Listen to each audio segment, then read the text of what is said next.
we've got Miss Harmon Homestead here, and we're having just a little bit of technical difficulties. We're going to see if we've got any feedback, but if we do, it'll be okay. We'll ride on. So We you had a all let little us know. echo earlier, so Yeah, y'all let us know if you can hear us well, and then we'll go from there. And that should be.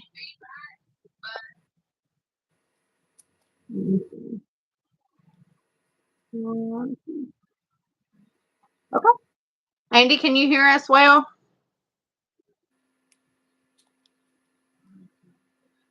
Eric said he could hear us. okay. All right. Okay. Well, good Lord willing and the creek don't rise. We'll get through it. How is everybody doing? How are you doing? Doing great. Doing Doing good. great. Busy. Yeah. Very busy. Did you all get the weather that we got here in Kentucky? I know a lot of people got that rough cold spell or that weather and wind. Did you all get that? We got the line of storms Tuesday, and everything was pretty good in Alabama, except the county right beside us got a tornado. Chilton County got an influence, caused some damage. It lifted when it came into our county, so everything, was luckily okay. Just one that I know of, so nothing like you guys got up there. But now it's very windy today and cool. Yeah. Well, yeah, it's definitely. I I let the dog out this morning to go to the bathroom, and I seen like a little skiff of snow. You know how like snow kind of like gather around the edges of stuff. We had even got snow, Mm. and I think it was 70 degrees. Maybe the day before the tornadoes hit, it was warm the day that we were out like cleaning the debris up and was sweating. Yeah. And then by that evening, the temperatures had plummeted. And so, but that's Kentucky weather for you. Don't know what to say. All seasons in one day. Yeah, yeah. Well, they were giving us floodings. They were telling us for days that flood warden, y'all are probably going to get floods, and of course we did. But we also got tornadoes with the flood, unfortunately. Yeah. That was a lot of damage, I think, there. Yeah, well, like everybody asked us if we were okay, and honestly, we were perfectly fine compared to a lot of people. If all we've got is a couple fences down, and just a little bit of tree damage, we did have 2 chickens that got hurt, but they're fine now. And the stuff flew around. It's going to take us a while to get the stuff cleaned up, but that's nothing compared to what other people got. I mean, people lost their businesses and their homes. And so, I'm sure people probably lost their animals as well, or, some animals, because it was, I feel like it was a lot worse than what they thought. And then when it hit, they told us again, there's another one coming. You all are going to have a short period, and then there's going to be bad weather coming again. And y'all are just going to have to be prepared for it. And thankfully, it was windy, but it wasn't, as far as I know, nobody had any tornadoes touch down. I think a lot of our damage was like the wind off of the tornadoes. Like people got tornadoes, and then we got like the straight line wind that come off the edge of those tornadoes. And it just, well, I mean, a lot of you all seen the damage, and we had like 4 trees that just were knocked over. That one, I told Andy, I said, you can tell like it just twisted off, like it didn't break clean, it literally just like twisted off. And that's scary, like that amount of wind, and is scary. It's rough, but we were blessed with what little damage we had compared to a lot of people. I know my dad had called to check on me, and he said, how are you all? I said, we're fine. And he had got a call from his friends that they lived in a trailer, a single wide trailer, and it literally, their house looks like a can of sardines. Like you just peeled the roof off. And we luckily we had a space and weather where we could get a lot of things cleaned up. But they had a couple hours where they were trying to save everything in their house. They Yeah. were getting trucks together and trying to save it because another one was coming. And what do you do? Yeah. It's bad situation. But I'm thankful, and as far as I know, there wasn't any casualties in our area or surrounding areas. And so, it's a mess to clean up. A lot of it's just a big mess Yeah. to clean up for a lot of people. I I think mainly in our area, it was mostly just tree damage and, of course, debris and stuff. But like I said, I think we were just on the outskirts and we were getting a lot of the wind Wind. off of it. Yeah, but the Lord surely watched out for our place. Um, but I hate that other people were in that situation.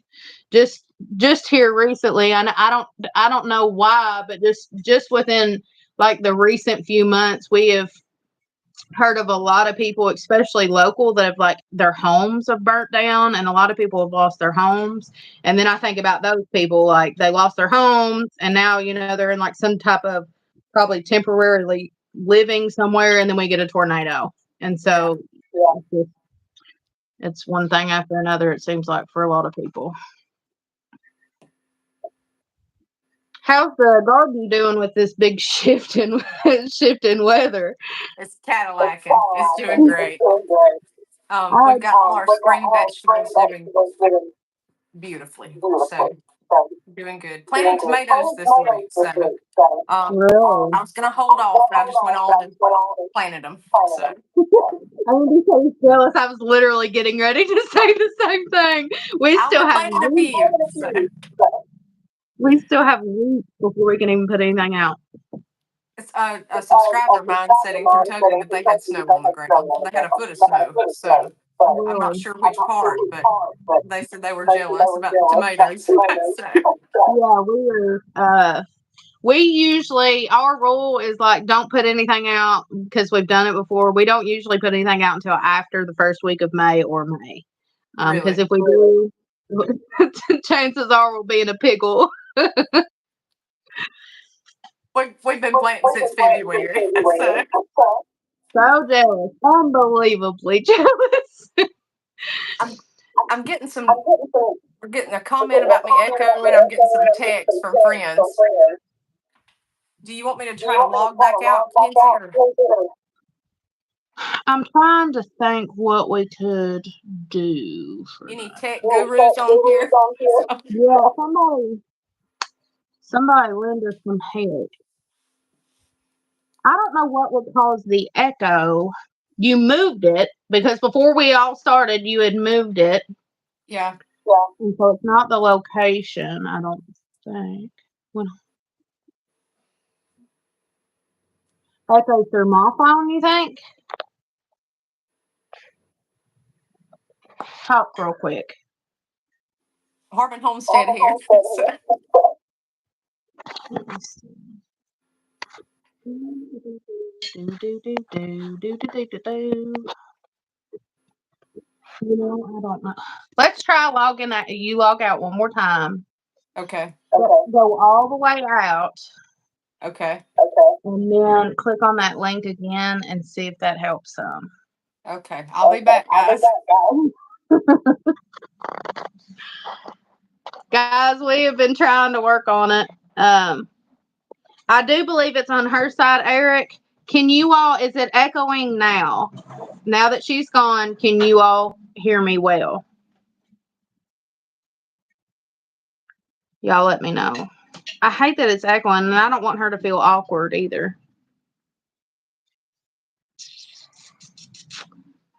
But I don't know what else to do. He's showing his honey buns. All right, let's try her again. Okay. Okay. Can y'all hear? Am I still echoing? I am. Well, I tell you what, I don't want to mess up your live stream. So No, you don't. No, you don't. I don't want you to get off here over something small like that. We'll figure it out. Oh Anybody man, know what to do?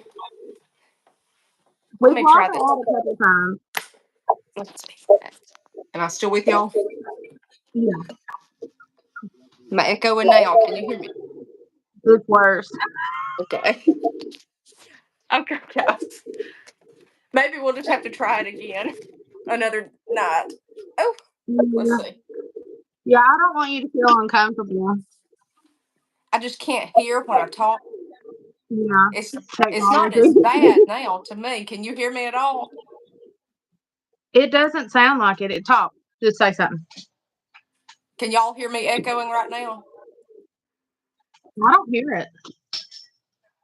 I hear a faint something, but He said it's not as bad.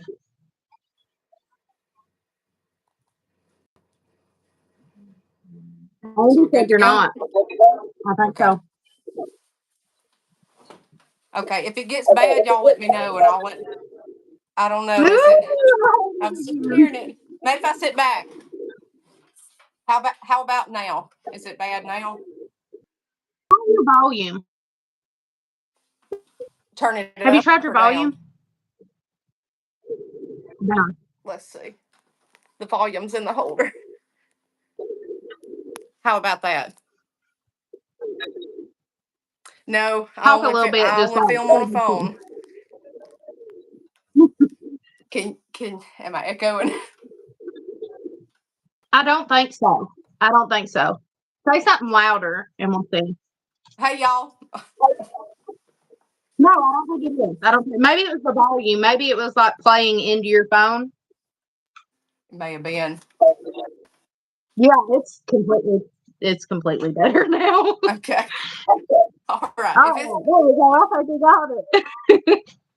okay, I still hear a little bit. So if I wonky y'all, I can't hear myself and I can't do it. So if it's good, I'll keep on going. Okay. Can you hear yourself well, or is it too much? I can hear myself. I just hear it's like a roar when I talk. Maybe it's just the background. I don't know, Do but you it's faint. you have headphones?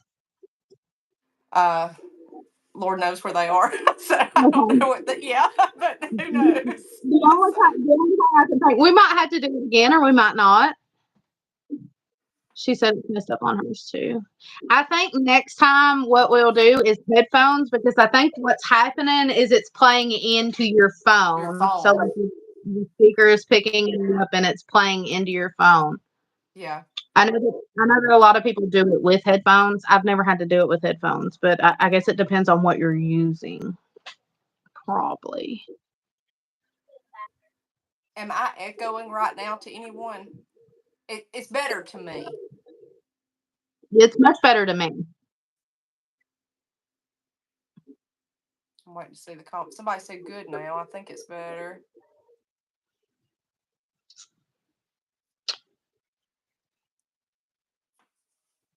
Somebody let us know he is echoing to you all. Somebody said it's much better, so Okay. If I stay back from the phone, it doesn't echo. Okay. okay. All right, we're hearing it's better from the back of the house too. Okay. We got Kentucky and Alabama saying it's better. So Much better. Okay, if we just sit back and maybe if we turn that volume down, and next time we'll know. We'll know that we'll do you're. the earbuds. I'll find them. I promise y'all. I It's all right. echoing now. You I know. hear an echo. Do y'all hear me echo? And I hear myself echo. Yeah, I hear it. I tell you what, I'm gonna jump off and I'm gonna watch the live stream. So and I'll have All right.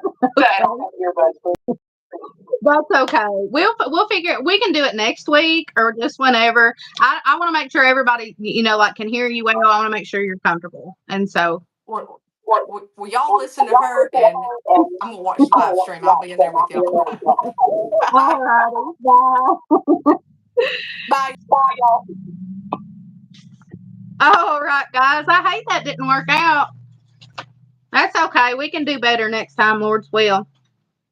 Well, guys, since we got started talking on the garden, how is everybody's garden doing? I know that some of you down south are doing a little bit better than us up here. Like I said, we had um, snow or a little skiff of snow this morning.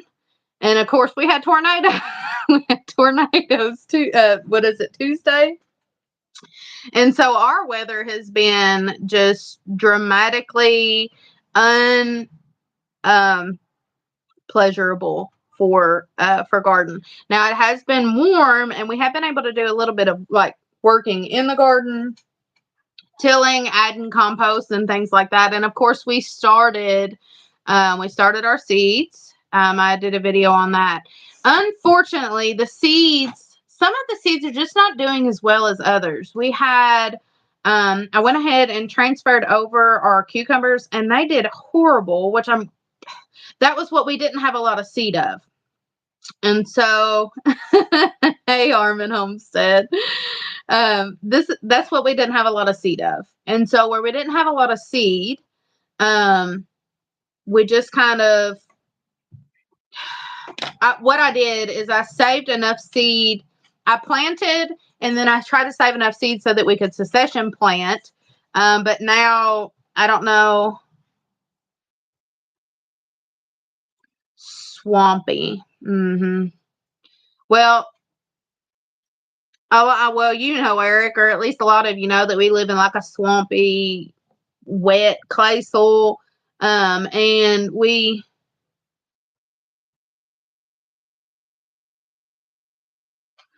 I, Daisy Q, I know a lot of people had problems with it, and I had an entire seed tray that I planted peppers in.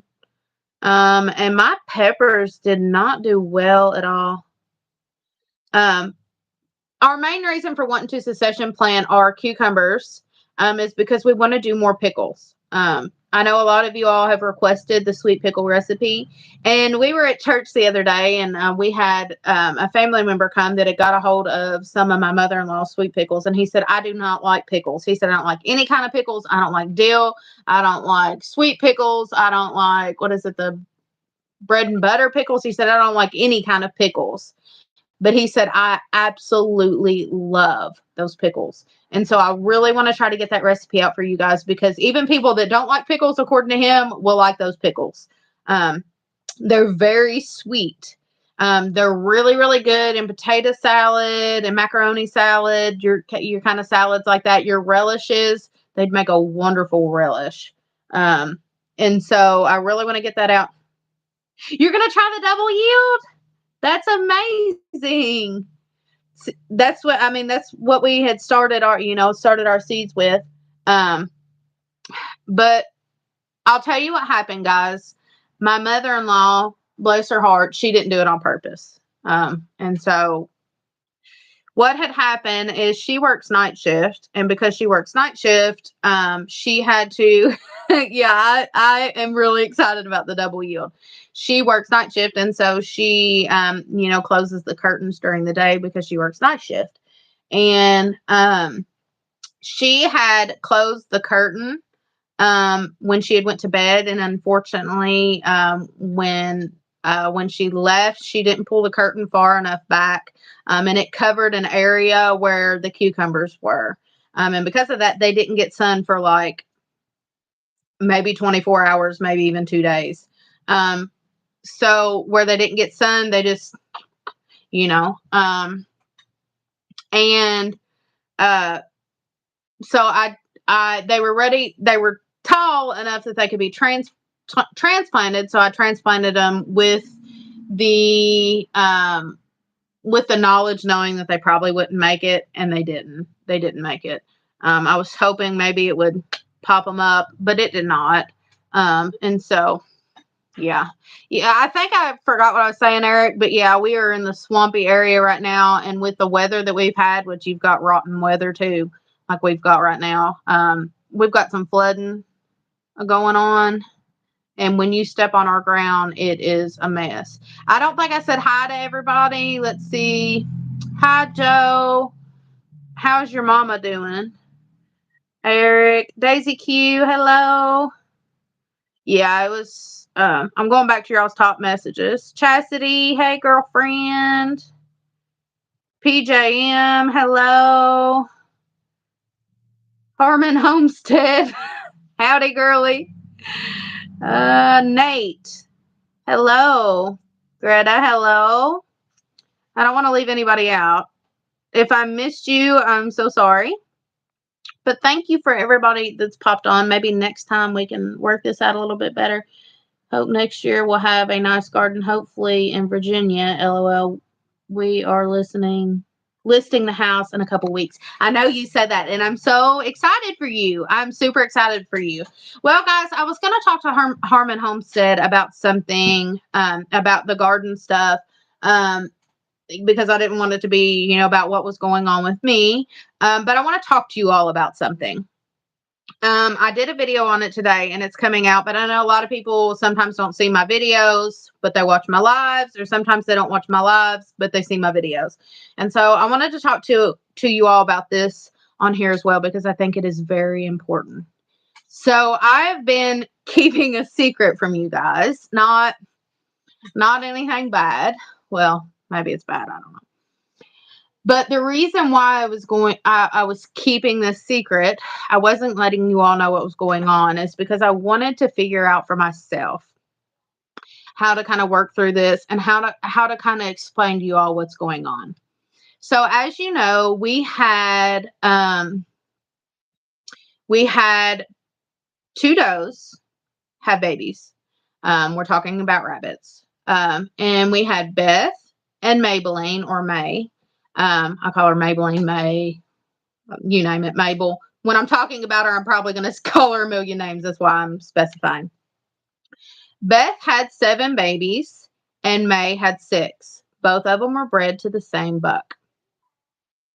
And what I kind of want to talk to you all about is being sure that when you raise animals, that you are selectively breeding animals, that you are heavy culling animals. And here's why. So, but all of our rabbits now, we have sold all the ones that are not pedigreed. All of them that are crosses, we have sold them all. And so now we are just got pedigreed, purebred rabbits. They're the mini Rexes, and we plan to take our money from the mini Rexes and invest into Rexes, standard Rexes. Some people don't like you calling them standard Rexes; they just like you calling them Rexes. And they are our larger breed of rabbit. They make good pelts, make good meat rabbits. But we started out with the mini Rexes because we had found one available, and the very first one we got was Beth. And I fell in love with her. I love Beth. She's beautiful. She's been an amazing mom. Our issue with what has happened is, unfortunately, we had to cull Beth's entire litter. That's 7 babies. And honestly, that's a big blow. That's a big chunk of change that we are going to miss out on on the farm this year.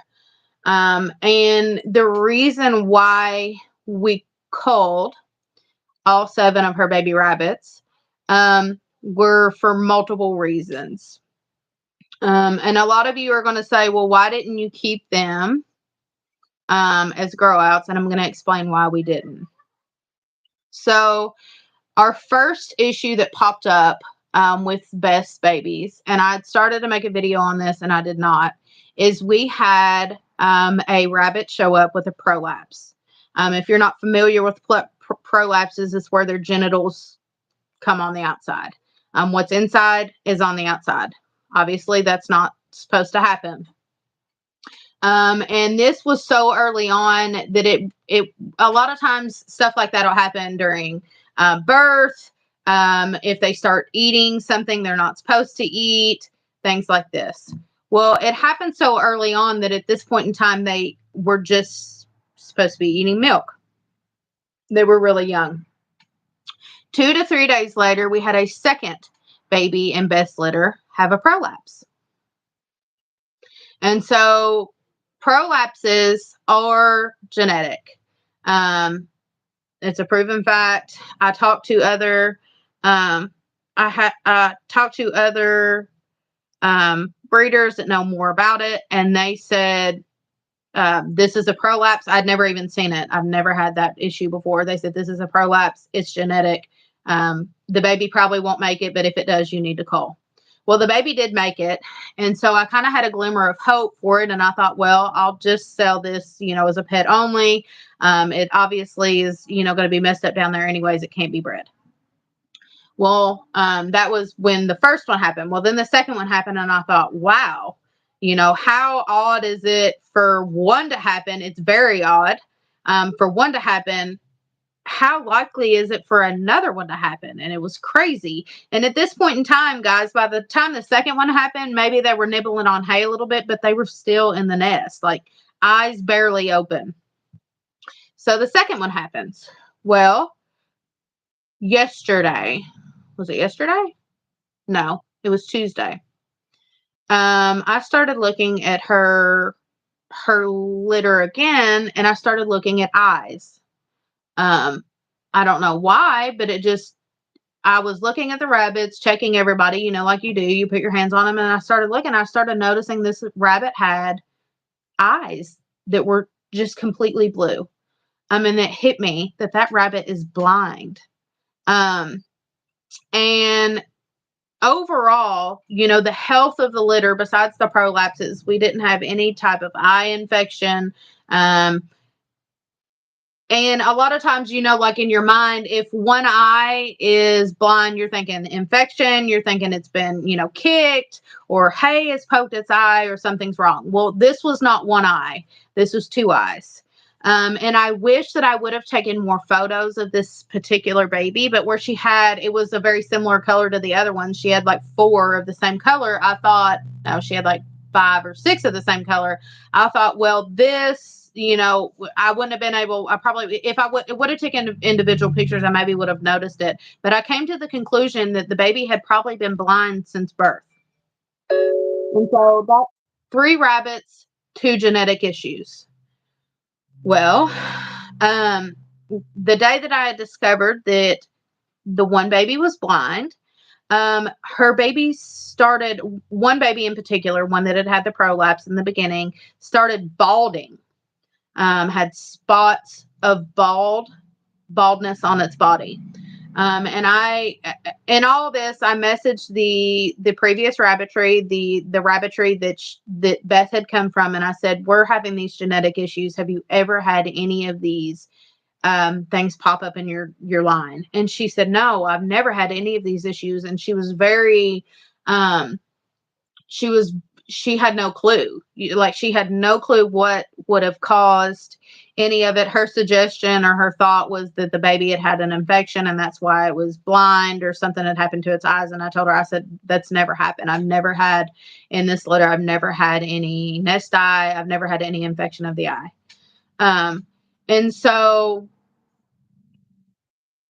I talked it over with multiple breeders. I talked to a lot of people.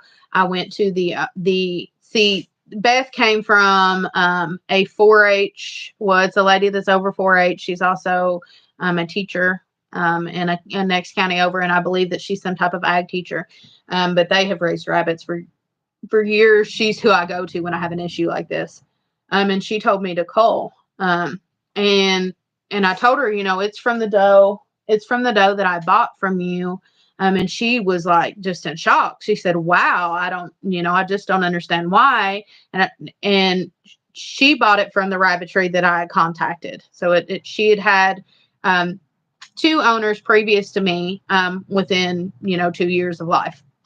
And they had sold her because she was a pet. And they didn't plan on breeding her. And so they just didn't want to feed her anymore. And they were looking to pass her on.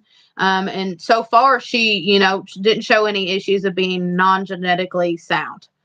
But she had never had any kids. So I bred her, and her very first litter of kits had 3 rabbits that had issues. We came to the conclusion that later on, today, that the rabbits had probably contracted some kind of like mange mite or mite. I have no clue how. I don't have any other rabbits in my entire rabbitry that have any type of mite on them. I went ahead and treated absolutely everybody, though. Every baby got treated, every adult got treated, and then Beth got treated. Unfortunately, like I said, we did have to cull her entire litter. And like I said, guys, this is, I didn't take this decision lightly. It was actually really hard. It was a hard decision because she had 3 babies in that litter that were doing really well. And I thought, well, maybe I could just, grow them out, see how well they do. And then, we could put them in the freezer. But if you're wanting to put something in the freezer, you're obviously not going to want to give it medication. And so because of that, I thought it was best to just go ahead and to cull that line. I've thought long and hard and still haven't decided completely if I am going to keep Beth. So the experts that I've talked to, other rabbitries that I've talked to, have told me to breed her to a different buck and see if those genetic things pass on to her second litter. Some people have said maybe, the genetics with Dallas and her are not meshing well, or maybe it was a first litter fluke. And so I haven't decided really what I want to do there. If I pass her on, I'm going to be completely open with people and say, this is what happened. It's an experiment. You'll know, you'll know or you won't know, if you breed her. But I think what I've decided to do is go ahead and allow her time to rest. Obviously, she has been nursing on kits for about 4 weeks. Go ahead and allow her time to rest, and then I will rebreed her to Manly and see if those same things pop up in her second litter. Here's the thing, and I talk about it on the video. I think a lot of times things pop up like this because people do not cull like they should. And I've had multiple experiences with this, with different types of animals. A lot of you know the things that go on with the goats.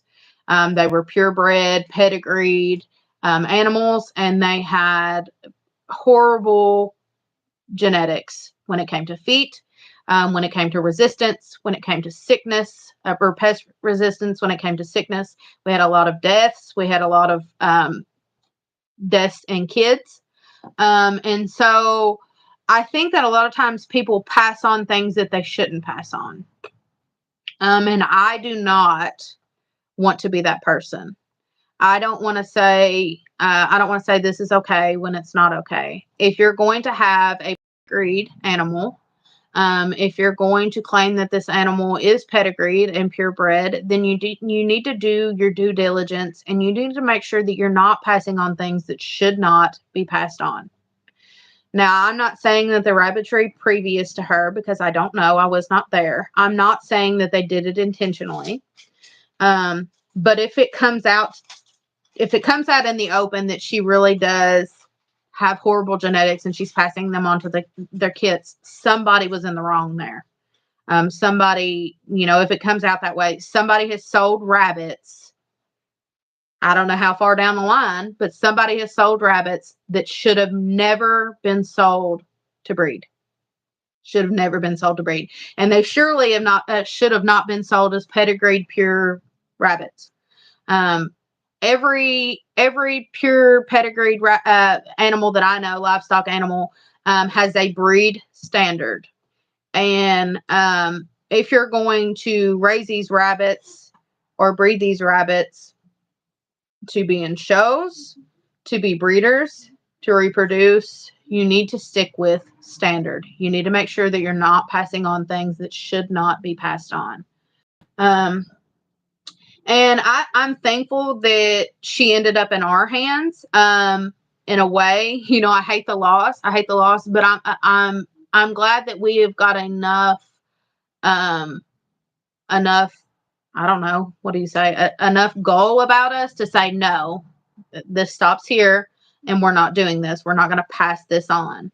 And not only because the kids were suffering. These are not the issues that we were having are not things that they were not suffering with. Your outside being or your insides being on the outside. That's not very fun. Or being blind is not very fun. And so the unfortunate thing is that, a lot of times people pass these things on and it's not them that suffers because they get the money in their pocket, but it's the animal that suffers.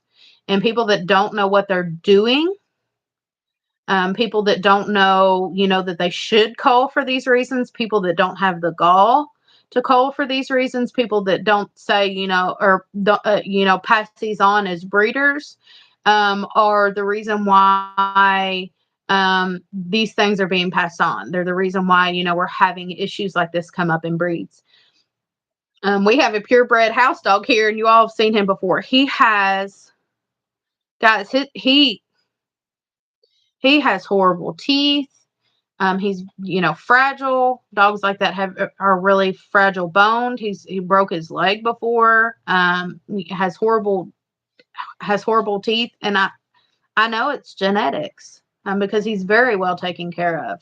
It's just genetics. It comes down to the fact that people have passed things on that should not be passed on. And a lot of times mutts are so much easier. Mutts are so much easier. I've never had a mutt dog that I've had any problems with. I've never had a mutt rabbit that I've had anything come up like this in. I've never had a mutt chicken that I've had anything come up like this with. But I've had purebred rabbits, and I've had purebred dogs, and I've had purebred goats. And these things happen. Well, we had purebred horses. And although our horses came from people that culled for things like that and people that didn't pass those things on, we would go to these places where these, shows or, different places where people would show the genetic of the horses. And you could tell that people were showing horses and passing on genes to carry lines through that should have not been there. And the genetics were not there. They were passing off things that did not meet breed standard. And so I say this to warn you all. I say this to maybe educate you all on some things. Not to say you're uneducated. I don't want it to sound like that, but just to bring up that if it can happen to me, it can happen to you. And you just need to prepare yourself for those things.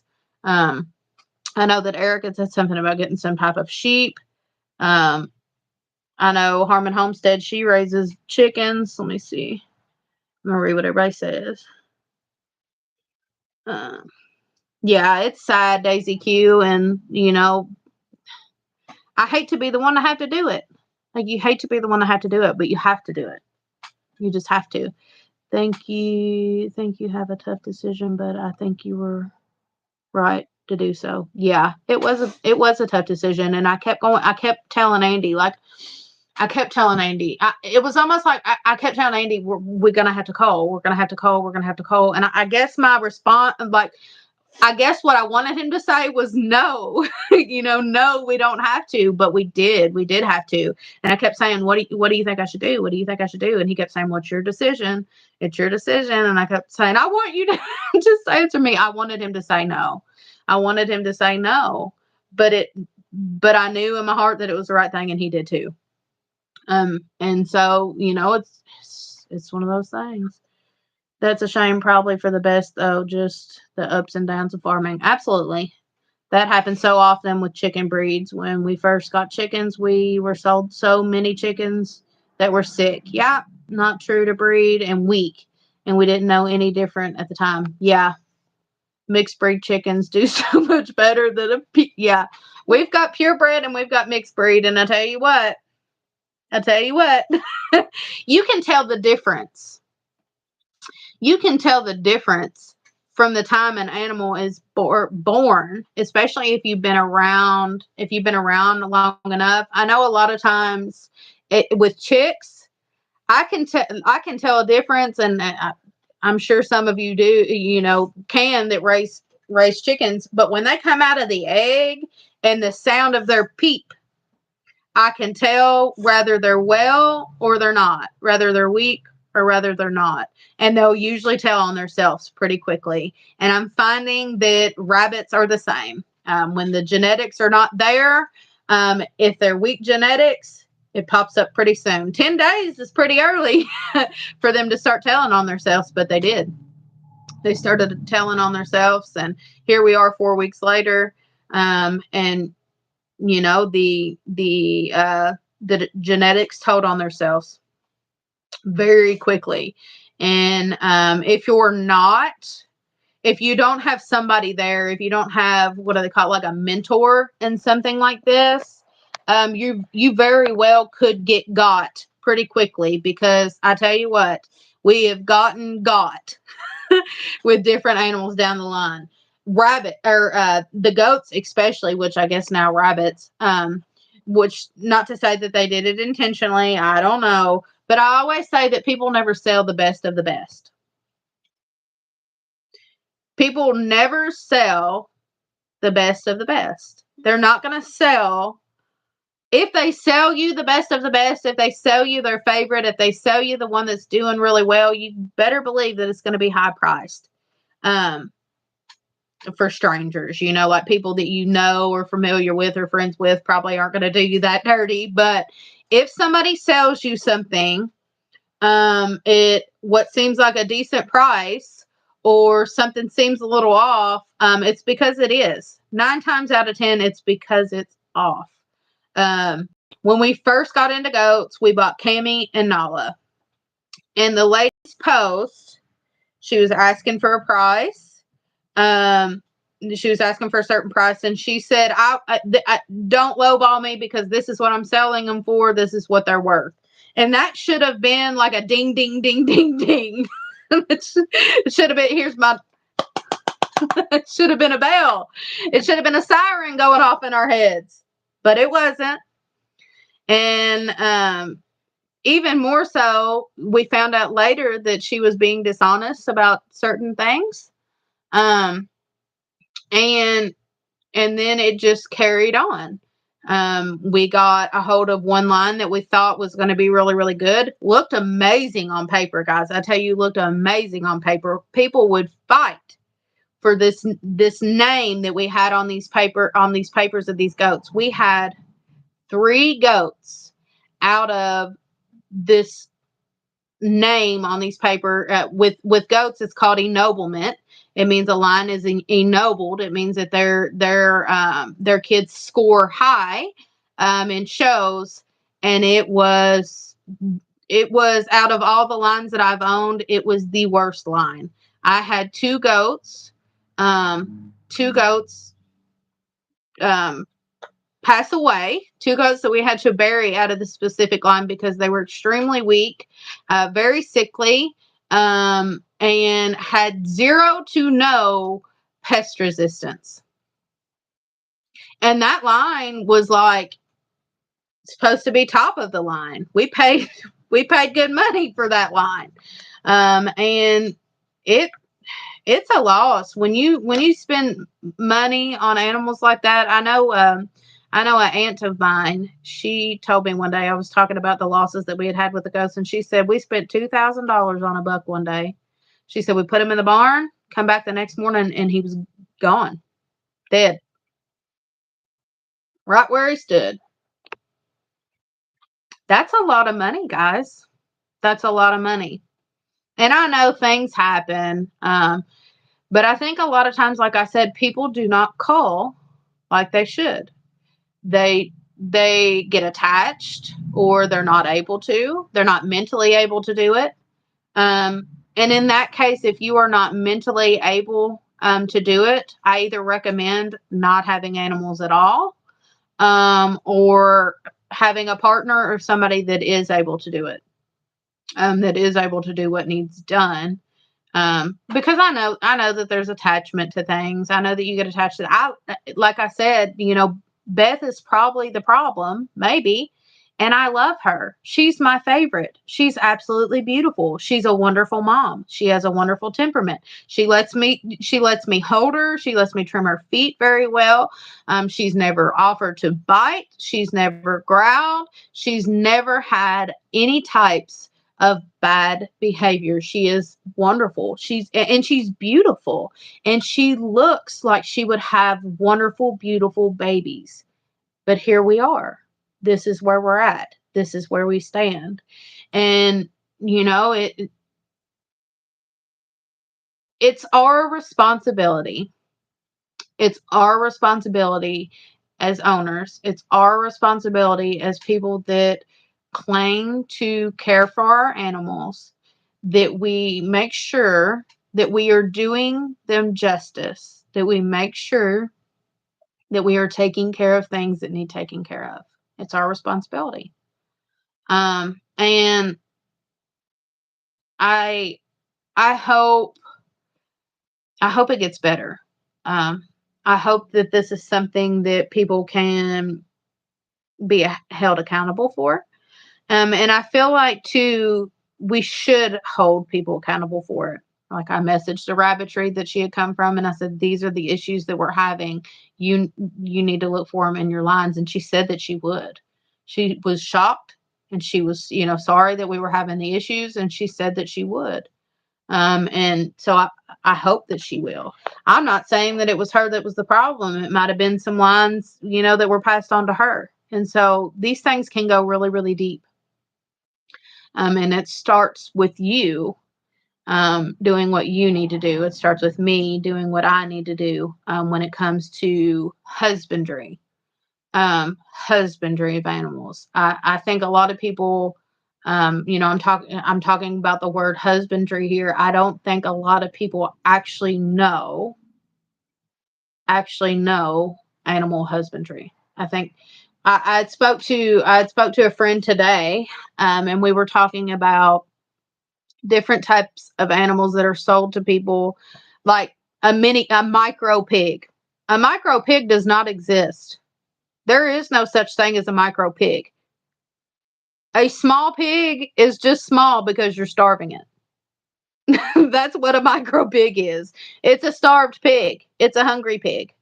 And a hungry pig is a loud pig. And a hungry pig gets into all kinds of stuff. I don't know if any of you all have seen dwarf donkeys or dwarf horses. Those are breeds of things that should not even be out there. They do not look healthy. They do not look like they would have a wonderful life. They look uncomfortable.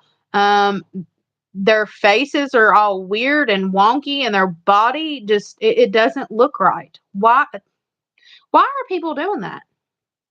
Why are they doing that to animals? And why are people paying for those things?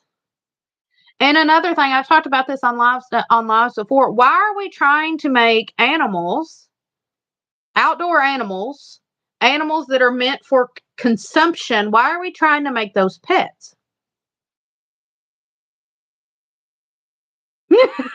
God, it's bigger than the lap dog.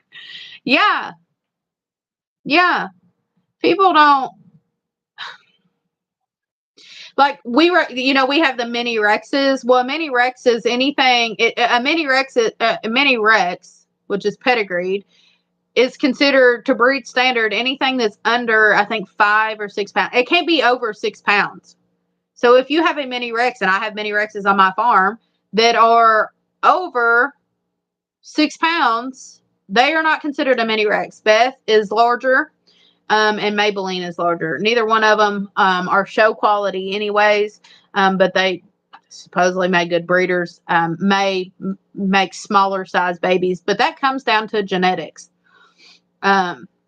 They're on the smaller end. They're not the size of a standard Rex, but I'd say Maybelline and Beth probably weigh 7 to 8 pounds and not your 5 to 6 pounds. And that boils down to feeding. I feed them too much. They're fat. I feed them too much. But I don't know. I don't know why people do this. I don't know why they do it. We were talking, like you were talking about the dwarf rabbit. The dwarf horses and the dwarf donkeys literally break my heart. They literally break my heart. All that comes down to is people breeding things that should not be in the line in the first place, and they're calling it something different. That's all a dwarf horse or donkey is. It's taking two things that should not even be combined together. Should not even breed them together. They're taking those and they're calling them by a new name. And I was getting into the subject about bringing these animals in the house. I had said it on a different live. I don't know who was here, who was not here, but another YouTube channel. I was watching her video. She raises meat rabbits. And somebody had commented on one of her rabbit videos and said, rabbits are not food, they're pets. And you can go back quite a bit of ways, and realize very quickly that rabbits are not pets; they are food. They have taken domestic rabbits and domesticated them and made them a little bit nicer to be around. Some of them are a little bit sweeter. Different breeds are a little bit sweeter, but they originally came from meat. They were caught wild, put in cages, raised, and they became meat. Same thing with hogs. They're not pets. They're not pets. It's like these people, like you hear people like having pet bears and ended up killed, or those cats. Like those cats are real popular. You see them on like YouTube videos and stuff. They pop up and they're like, when they're eating, they're like, rah, rah, rah, rah, rah. When they're eating, because they're wild animals. And you got a wild animal up in your house that you're feeding an entire hog leg to, and you're calling it a pet.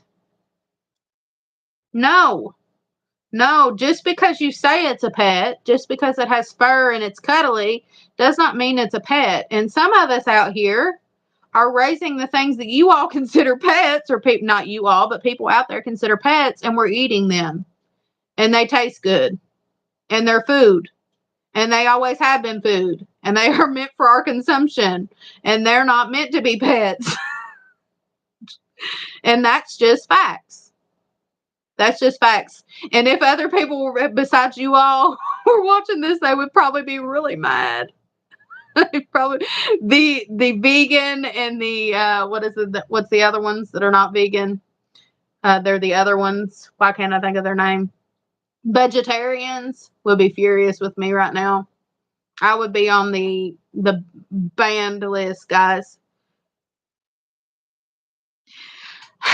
Daisy Q, we have talked about a new farm animal.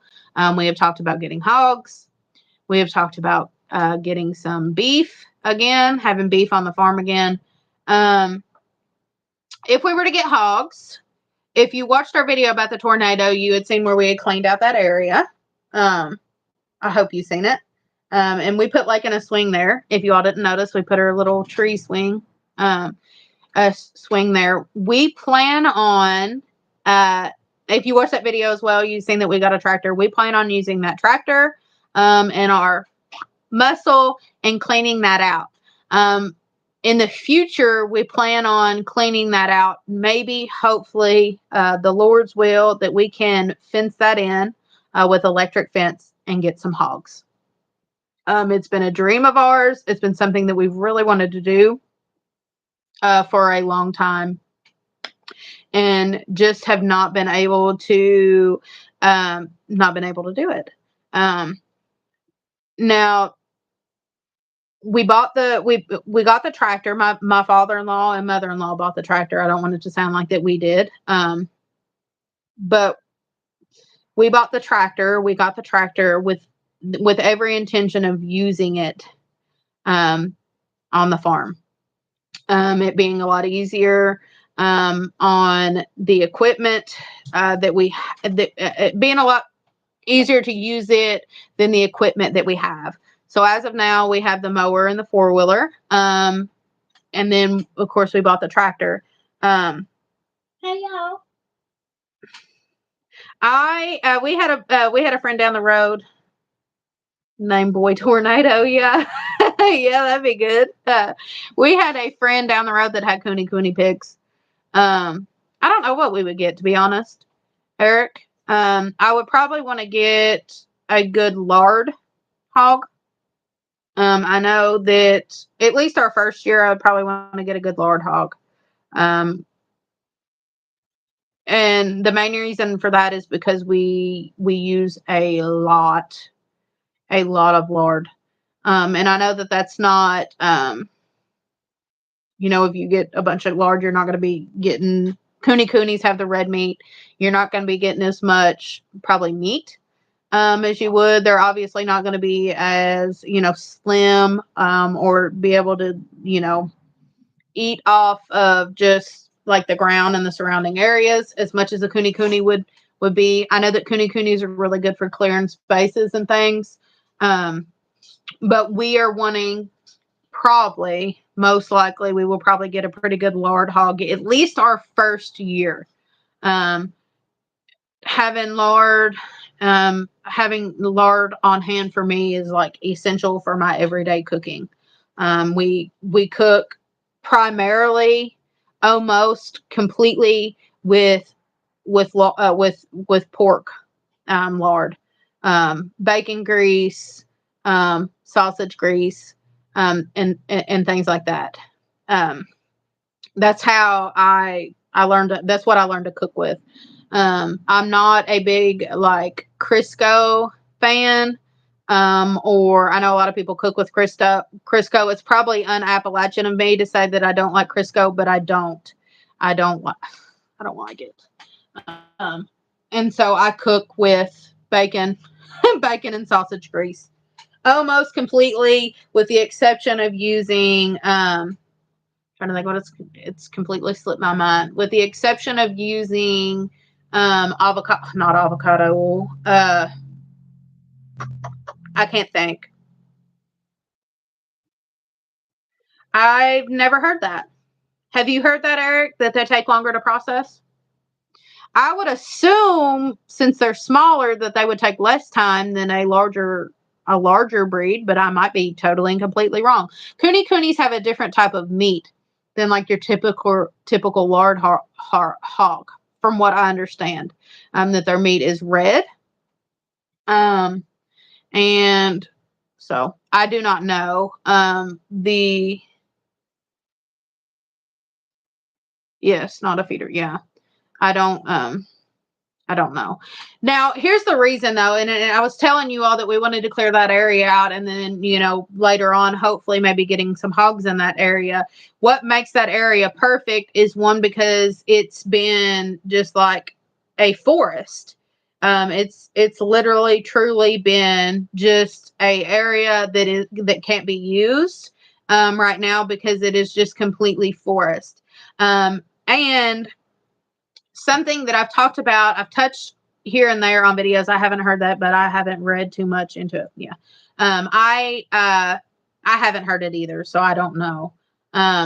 It Our property is like a lowland area. It's like a swamp kind of area. It has a large amount of live springs all throughout the entire town. It actually has spring in the name because it is full of springs. Most every home, I guess almost all the homes, have wells because there's springs everywhere. There's springs all in the ground, and that's a lot of reason why our farm stays so wet because we have a lot of springs. Well, all that to be said, it's a lowland area. Well, if you've ever looked in our videos, and I've explained it before, we have a fenced-in area that the horses used to be on.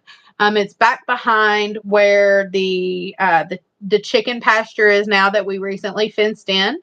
We fenced into the bottom of this specific area. It's the wooded area. And the reason why it stayed wooded is because up from that is a railroad track that used to run through there. We call it the railroad track. And because of that, everything that is, it comes up a hill. It's like a straight hill. It's about like this when you climb it. And you go up, and then it's completely flat. And it's flat because that's where the railroad track used to run through. And everything on either side of where the railroad track ran through is rock. It's coal, it's rock, it's glass. It has a lot of debris that is like old, old artifacts, old antique pieces, old vintage pieces. You find them all the time when you start digging around up there, because they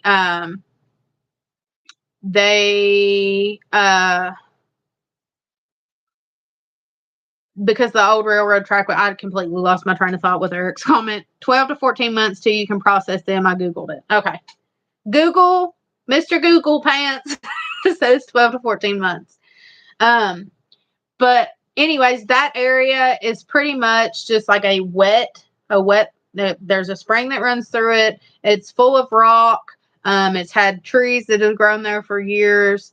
And so because of that, it's not really an area that we can really plant a garden at right now. It's not really an area that we can really use for pasture, to pasture, well, we'll say goats or cows. It's just pretty much, it's only the only place that we could really use that for, or the only animal that we could really use that for is pigs.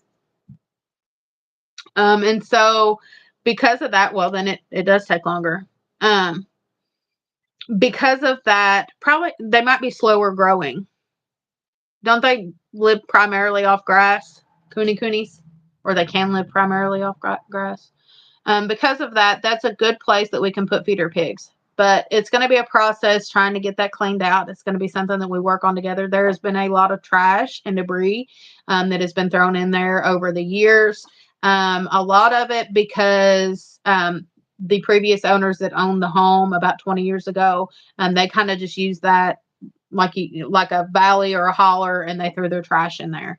And so it's kind of like a I don't know, what do you call it? Like a dump yard is essentially what it is. And so in order for us to have any animals in there, we do have to clean it out pretty significantly. And like I said as well, it was a railroad track. And so a lot of things were just like thrown off the train through there. You can imagine, like homeless people living in there, or different people being in that wooded area. And so there's a lot of treasures to be found in there, but there's a lot of trash to be found in there as well. And so we will want to get that cleaned out before we have any hogs. But hogs are on the list. Hogs are on the list before anything else, I believe, besides beef. We do have the space and the area is fenced in that we could have beef, that we could run a couple beef, probably about 3 calves. Yeah. Yeah. So that's what's in the nothing right off. We're not looking for anything right off besides maybe standard Rex rabbits, but nothing more different than the. Yes, you can find a lot of bottles. I found a lot of bottles. I found a lot of jars. A lot of old jars. We found medicine bottles. I don't know if I have any right off in here. I don't think I do. I found Andy found a half of an old vintage teapot the other day, and he brought it to me. It was completely split in half, but the top of it was there, and so he brought it to me. I found old boots, children's boots and shoes, or boots. I guess they weren't shoes. We found all kinds of things. It's a treasure trove, but you got to dig through a lot. Like I don't know how to explain it. The rock is completely different there. The ground is different there. It's a different type of ground. Probably because when they built that up, to be the railroad track, they just put all kinds of rock. You can find coal there a lot. If anybody knows anything about Appalachia, it's coal. we get talked about a lot for our coal. And so there is a lot of coal in that area. There's a lot of different plants that grow in that area as well. Different medicinal types of plants. So I don't know. Speaking of that, guys, we got a few morels today. We didn't eat them because I had this live this evening, and I wanted to make sure that I had plenty of time to get ready for the live.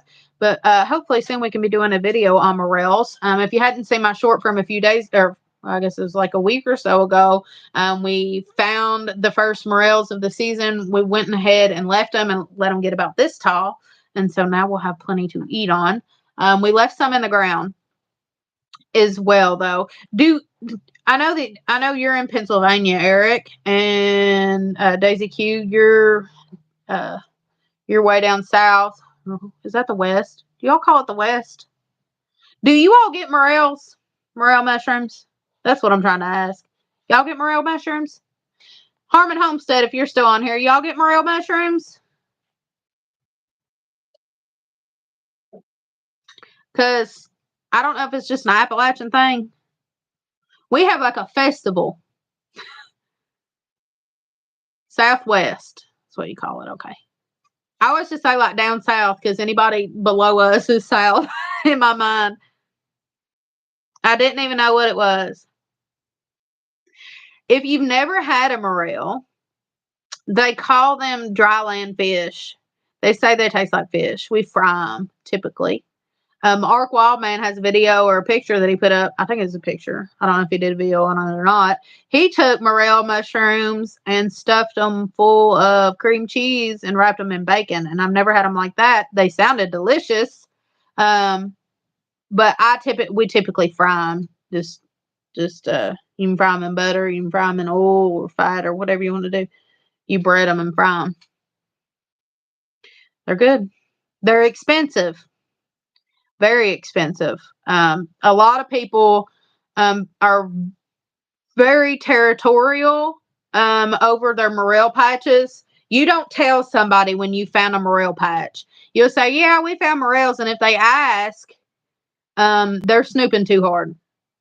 Because a lot of people, which we don't sell them, we eat them, but they go for good money. Like dry weight, you let them dry out, like a pound is $80. And that was last year. They're probably higher now with inflation. I think I've even seen them go all the way up to like $120 dry weight. They're really, really high. They're extremely sought after, and they're very expensive. And so I thank God that we have our secret. Brandy, I've been looking for ramps. I ain't seen none yet. I have not. I personally not. Personally not forged for ginseng. Andy has. He's forged for ginseng. I would like to forge for ginseng, yellow root, red root. Ramps is another thing. I've never forged for ramps. Didn't even know they existed until recently. I've not seen. I ain't seen a patch one. Randy, of ramps. And you probably know better than me. Correct me if I'm wrong, but I had heard that it takes like 7 years for ramps to grow back. And the lady that I watched said she cuts only like 2 leaves from a patch of each plant. Like, so she'll go through and cut the plant and cut the ramps. Do you have ramps, Harmon Homestead? Fight over tiger lilies.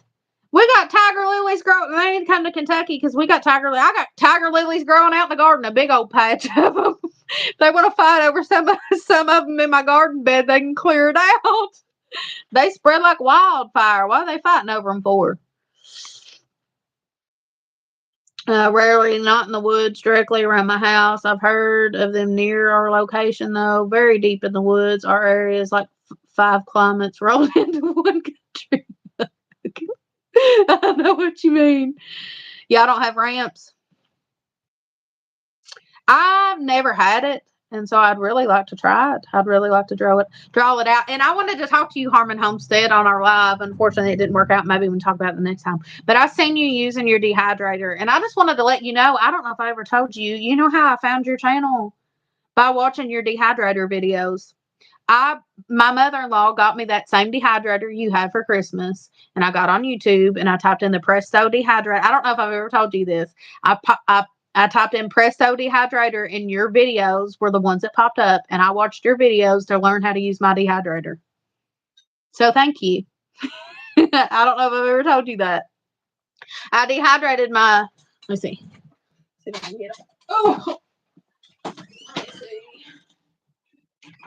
I seen you dehydrated dandelions. Here's mine. I dehydrated dandelions the other day in my Presto dehydrator that you taught me how to use. Because I don't. That had 2 lids on it. Because I don't even. There's my dandelions. Ooh, they stink. I wasn't expecting them to smell like that. I wanted to use them in and make dandelion jelly out of them. And so that might be what I do. My father-in-law's been wanting some dandelion tea. He's been wanting to try it. I've never had dandelion tea. But yeah, Randy, I'd love to get a hold of some ramps. I've never I ain't, as far as I know now, I don't believe I've ever seen them. Well, I don't know if I've ever seen them. That's the answer. I don't know if I've ever seen them. I've probably been out and where I've got the mind to like look at everything and try to identify it, but I don't know nothing about identifying a lot of them. I've probably seen them and just not know what they were.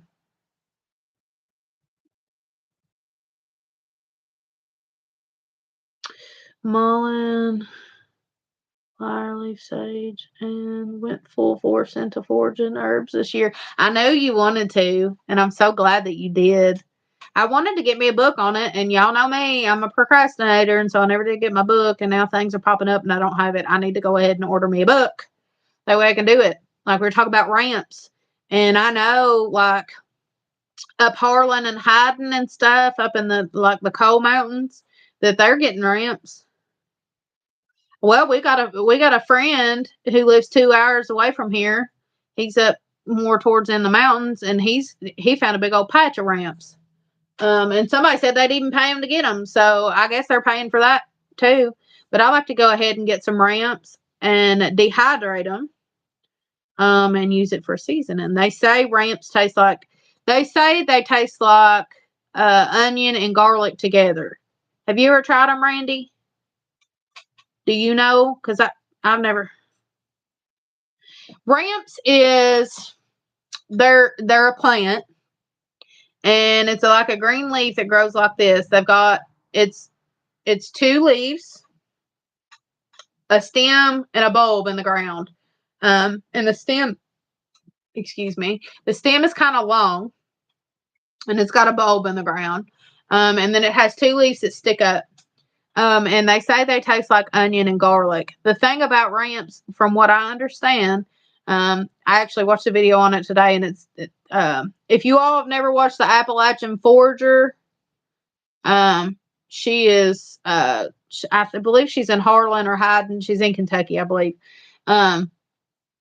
And she is very educated on different plants to forage in Kentucky or in Appalachia. And she was talking about them today, or I'd seen a video where she was talking about them. She said that they take 7 years to grow from the bulb.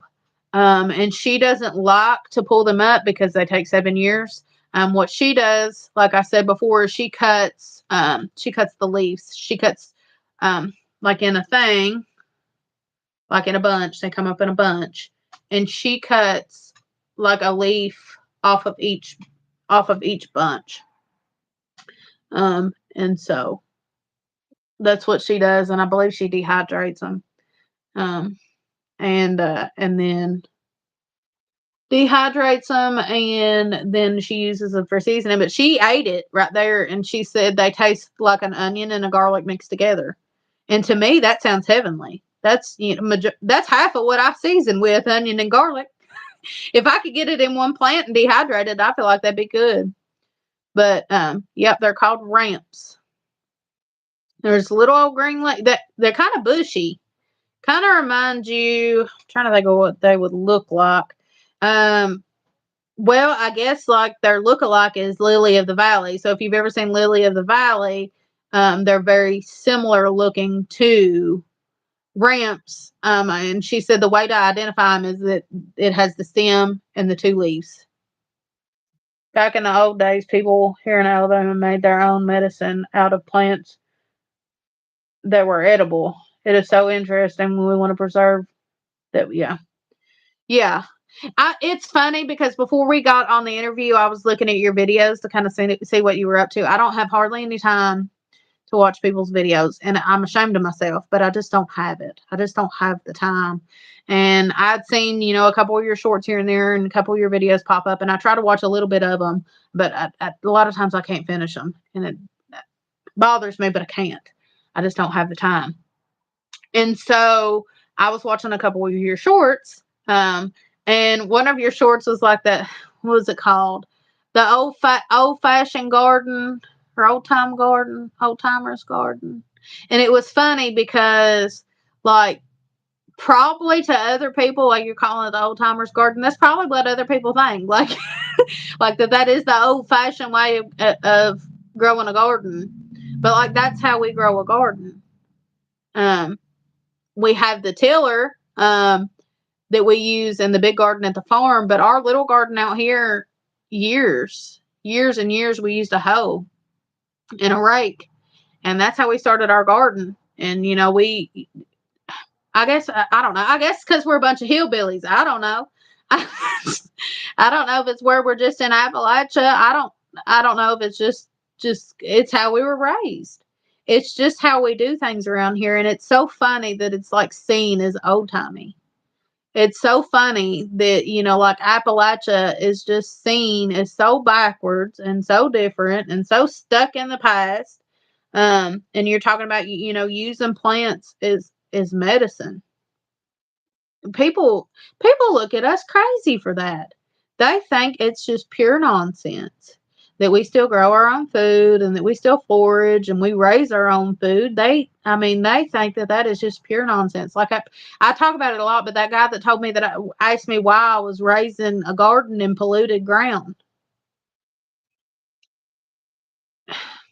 I don't know why you think the ground's polluted. Is a better question. I'm raising my food in the ground because that's how you raise food. That's how food starts in the ground. And if it's starting any other way, it's not food. I'm gonna go ahead and say that. I'm gonna go ahead and put that out there. There's companies claiming that they are making beef and whatever else in their little labs. That's not food, guys. That's not how food is produced. And you all know that, and other people need to know that too. That food food is not produced in a laboratory. Food is produced out of the ground. Or it is birthed and then fed from the ground. Things out of the ground. There ain't no in between about it. I did that for a while. I couldn't rub two pennies together to get one time, so I did my garden all by hand. Yeah. Yep. Hey, Ark. We were talking about your uh cream cheese filled cream cheese filled morel mushrooms wrapped in bacon. That's what we're talking about. Yeah. Yeah, Daisy Key. Yep. Harmon said, say it, sister. It's the truth. And if ain't nobody else gonna tell you the truth, I will. I will, and I know you all will too. I know you all will too. There's nothing wrong with there is nothing wrong with preserving the old ways. I'm gonna say it again for those in the back. There is nothing wrong with preserving the old ways. Not a thing wrong with it. If you're smart, you will learn the old ways. You will learn how they did things in the olden days. And yeah, they call it the olden days, but they call the 90s the olden days now too. And how many of us has done lived all the way through the 90s? All of us on here, all of us lived in the 90s. Do you all feel like the 90s is old? I sure don't. These new ones talk like we're ancient. Going through the 90s, calling it the 1900s. And that kills me. I told Andy one day, I said, you realize that they say we were born in the 1900s? And when I think of the 1900s, I think like wagons. I don't think no 90s. I don't think no 90s. But there is nothing wrong. There is nothing wrong with preserving the old ways. And if you can't do talking about the 1800s. Yeah, or the 17s, or the 16s, or the 15s. I ain't saying no name. I'm proud to be born in the late 1900s. It ain't the 1900s, guys. It's just the 90s. It's, oh, 1900s. What in the world? They don't even know what they're talking about. Is what they don't. Is what they don't. They don't know. They don't know what they're talking about. To me, in my mind, 1900s and 90s are two separate things. It's just two different centuries. They're not even. That's in my mind, though. They're not even the same. Listen. I don't even think of the, like, when I talk about something, I'll be like, in the 2000s. Like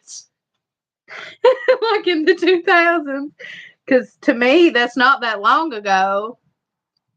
And in my mind, I combine like the late 90s and like anywhere between the late 90s and like 2006 are like the 90s. They're not, but definitely not the 1900s. No way, Jose. No.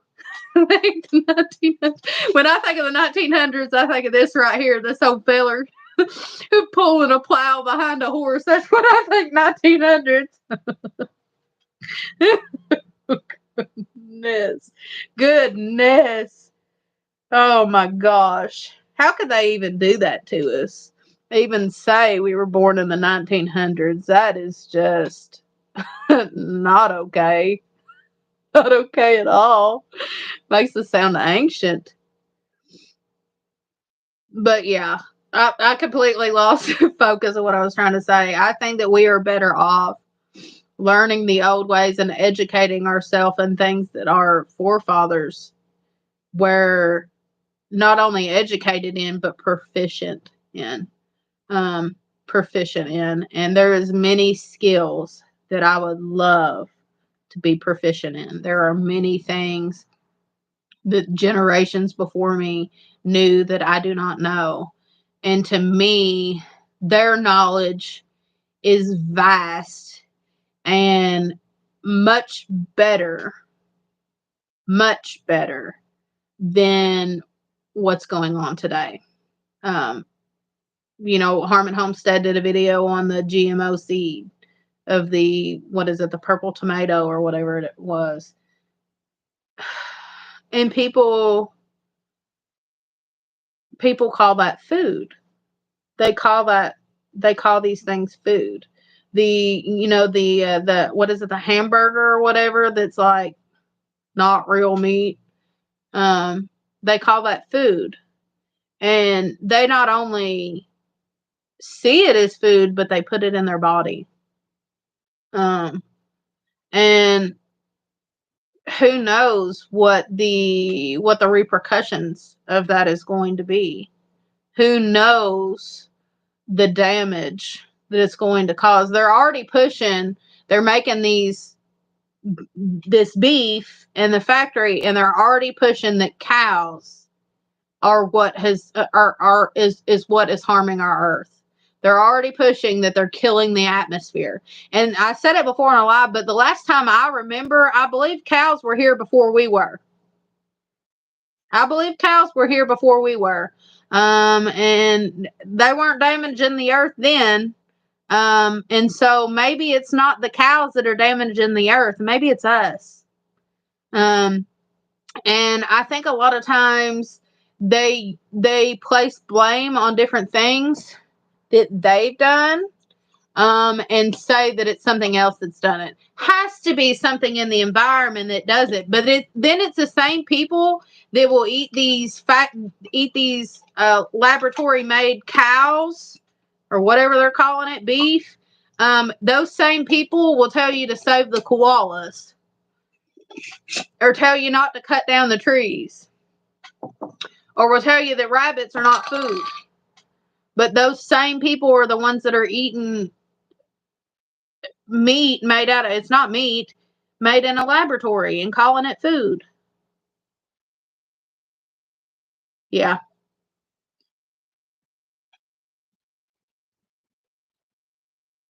Ooh, that sounds good. Salsa. I've got 2 jars of salsa left, I believe. Do you has any of you ever made salsa and put it in chili? I love. I had watched, who did I watch? I want to give her credit, but I can't. Acre Homestead. If you've never watched her, she's got a huge channel now. I watched her way back when her channel was really, really small. Acre Homestead. She told me, said, she didn't tell me directly. She told people on YouTube that she would make salsa and then she would put it in her chili when she made her chili recipe. And since she's told me that, I put salsa. I say she told me like like she was speaking to me directly. Since she said that, I put salsa in my chili and it is so delicious. Something about that, the vinegar that you add in the salsa just adds a different flavor, a different aspect to a chili that I'd never had before.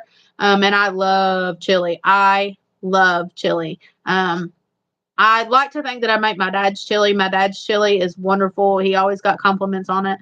And Andy makes a wonderful pot of chili. He always gets compliments on it. And people like my chili too, but I don't want to brag, so I'm not going to. But I love chili with salsa in it. It is so good. Save the planet while I jump on Air Force One to get ice cream cone. Yeah, yeah. It's funny though. It's always. Have you ever watched the Lorax? Have you all ever watched the Lorax, the cartoon that is based on the Dr. Seuss movie? I think about it a lot because in that movie, there's the little man that sells air to everybody. So in this movie, they cut down all the trees. If you haven't seen the movie, they cut down all the trees. And because of that, they obviously don't have oxygen. So somebody creates, this man creates and franchises. Okay, well, he didn't franchise. What do you call it? He makes money off of selling people oxygen. Well, because he makes so much money off of selling people's oxygen, one, he becomes rich, and two, he doesn't want anybody getting hold of tree seeds. He doesn't want anybody planting trees. Well, why doesn't he want anybody planting trees? Well, because trees will produce oxygen. And why would he want oxygen to be produced when he's selling the oxygen? And I think a lot of times, I'm probably going to get in trouble for this, but the government does that to us guys. Why would they want us to plant trees when they can sell us oxygen? Yeah, I could do a chili video. I love chili. I love chili. Um, Maybe one day. Yeah. Um, we will be like in Spaceballs with Ken. Yeah. Ken. Yeah. Yeah. I don't, it's a sad shape that this world is coming to. I know a lot of people hear that, a lot of people say that, but it's a bad way that we're coming into.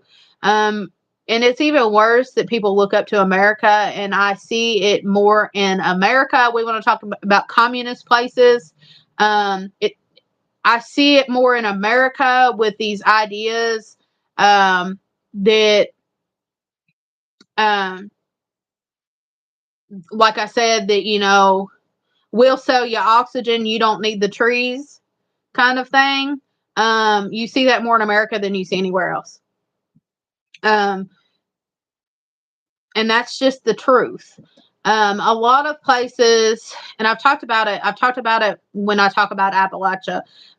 If you look at any of the history in Appalachia, and I guess I know more about it because I'm from here, Appalachians were doing so much better before the government came in and got involved. They came in and they looked at us.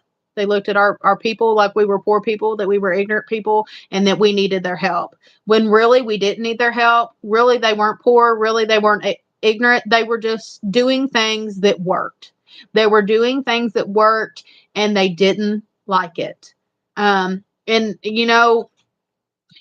it's funny because maybe there were situations where it didn't work. There's a woman that I watch on YouTube, and I have no clue what her channel name is. She's from Africa, lives in Africa.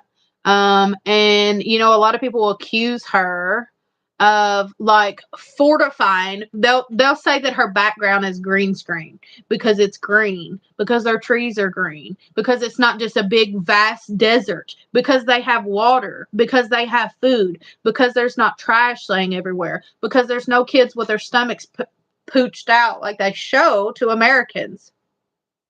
Um, a lot of times people twist things around, and you all know this. They twist things around so that they can make themselves feel better, and so that they can make you pity these people so they can make money off of it.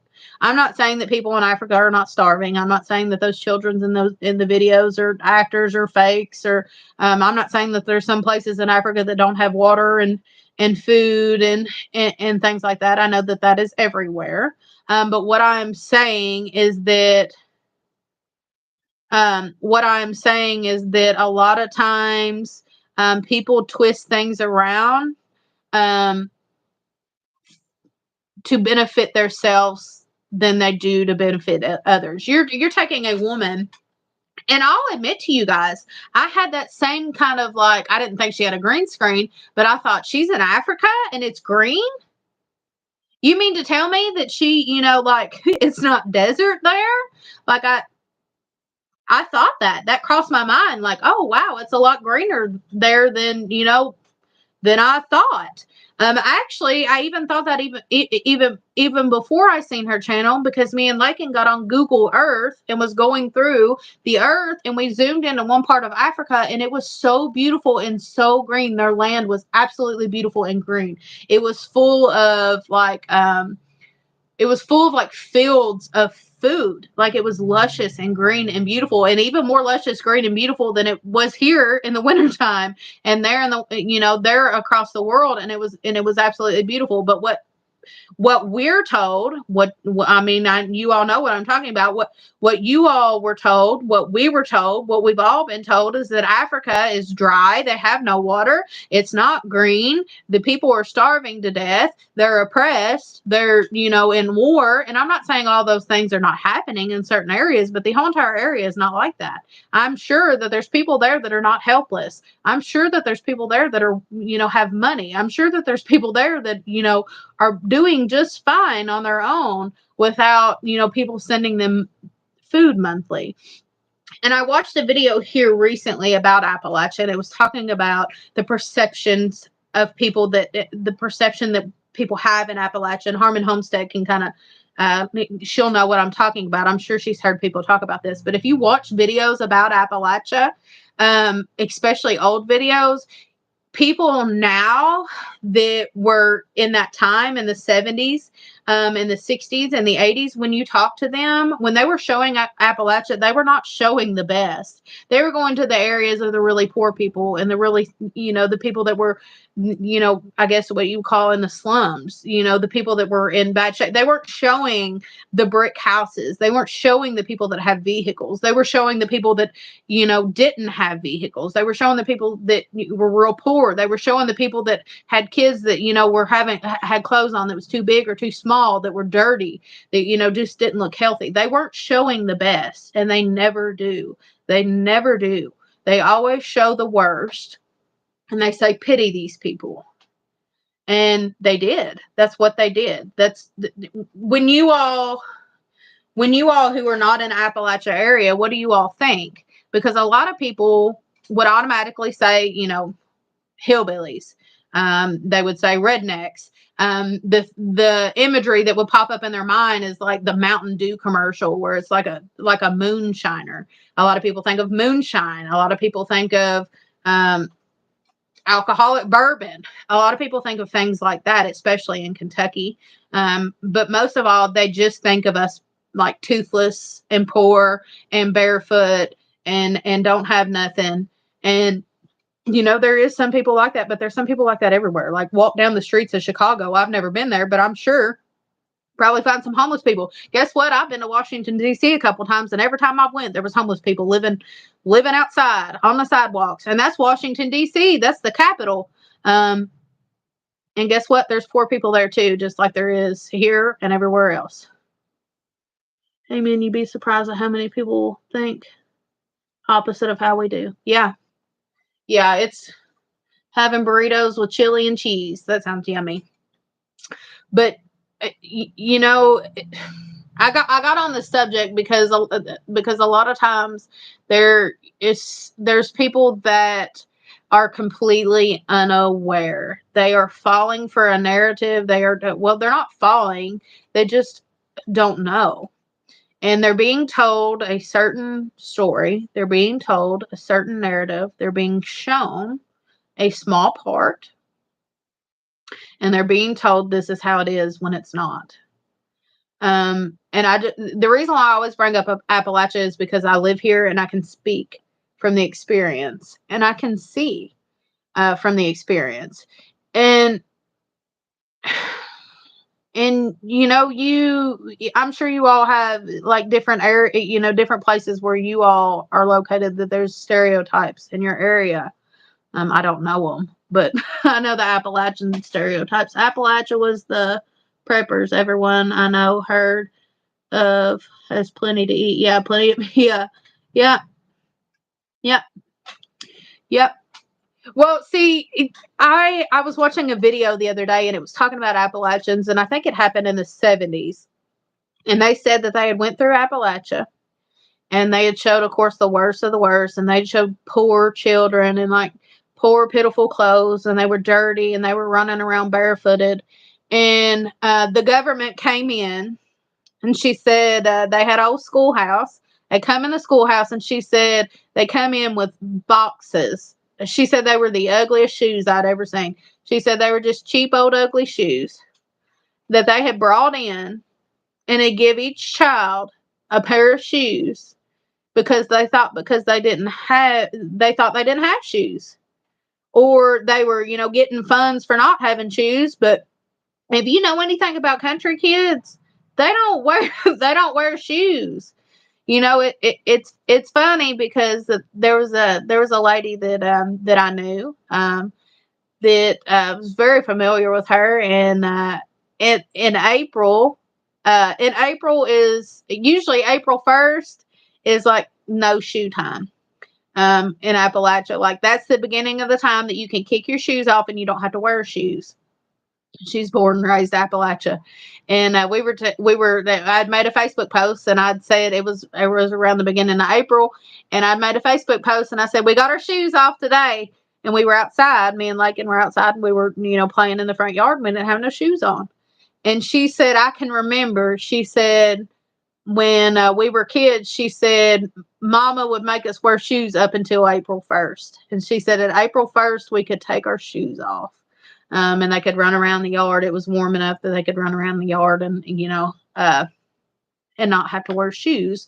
Um, and so that was their rule. But that's an Appalachian thing. And so when they came to this area, when they came to Appalachia, they seen kids running around with no shoes. So I guess they thought they needed shoes. But they also thought in Appalachia they needed food stamps. You're talking about people that could grow food and have been growing food in these mountains and these hills and these poor grounds and this clay soil and this rocky soil and this slate rock soil and this pine field soil and this swampy soil. They've been growing their own food for generations and generations and generations. They've been making their own medicine.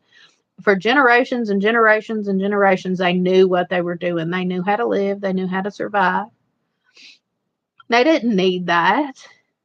They didn't need that. And a lot of time, and guess what? They not only come in here uh, and they did that, but like, in recent years, you hear about the coal war and how they've took coal from people. And you've got places up in the mountains that's all they had. They come in, they brought the coal, they had the coal mines and the work. And now they're saying that it's horrible for the environment and we need to preserve the coal. And it took hundreds and I guess thousands of jobs away from people. And now there's people up in the mountains that are having to move down this way, less in the mountains where we're at.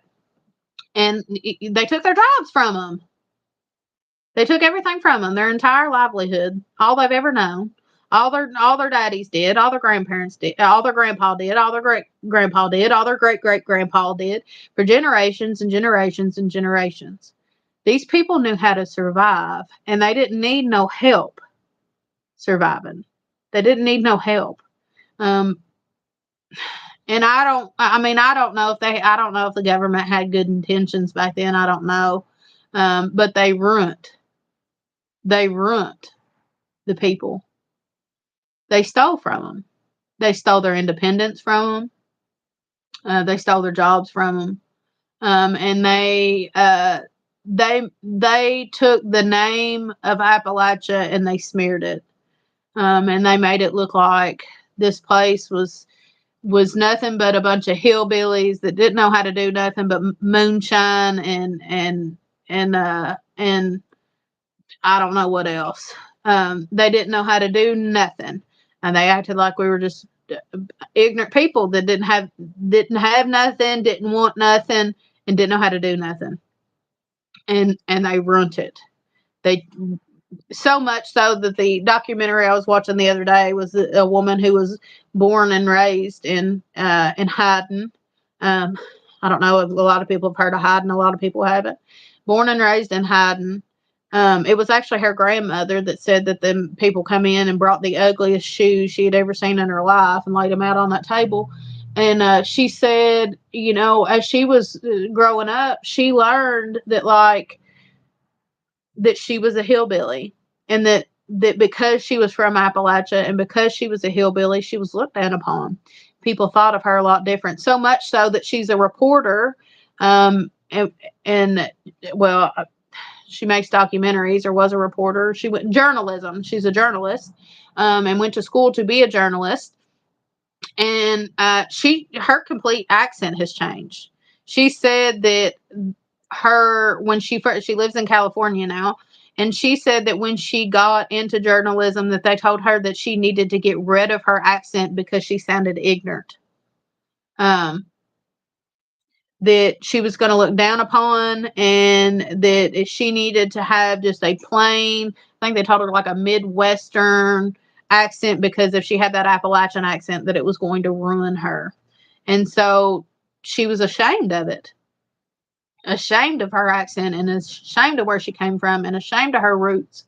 And the reason why is because the stereotype that comes with being Appalachian, the stereotype that comes from being from the Appalachian Mountains, is not a good one. It's not. It's looked down upon, and it's seen as ignorant and stupid. And because of that the people like that come from here, they don't want to be, a lot of people don't want to be associated with it. That's why America is looking for ways to try to move. Yeah. Yep. Yep. Yeah, they are.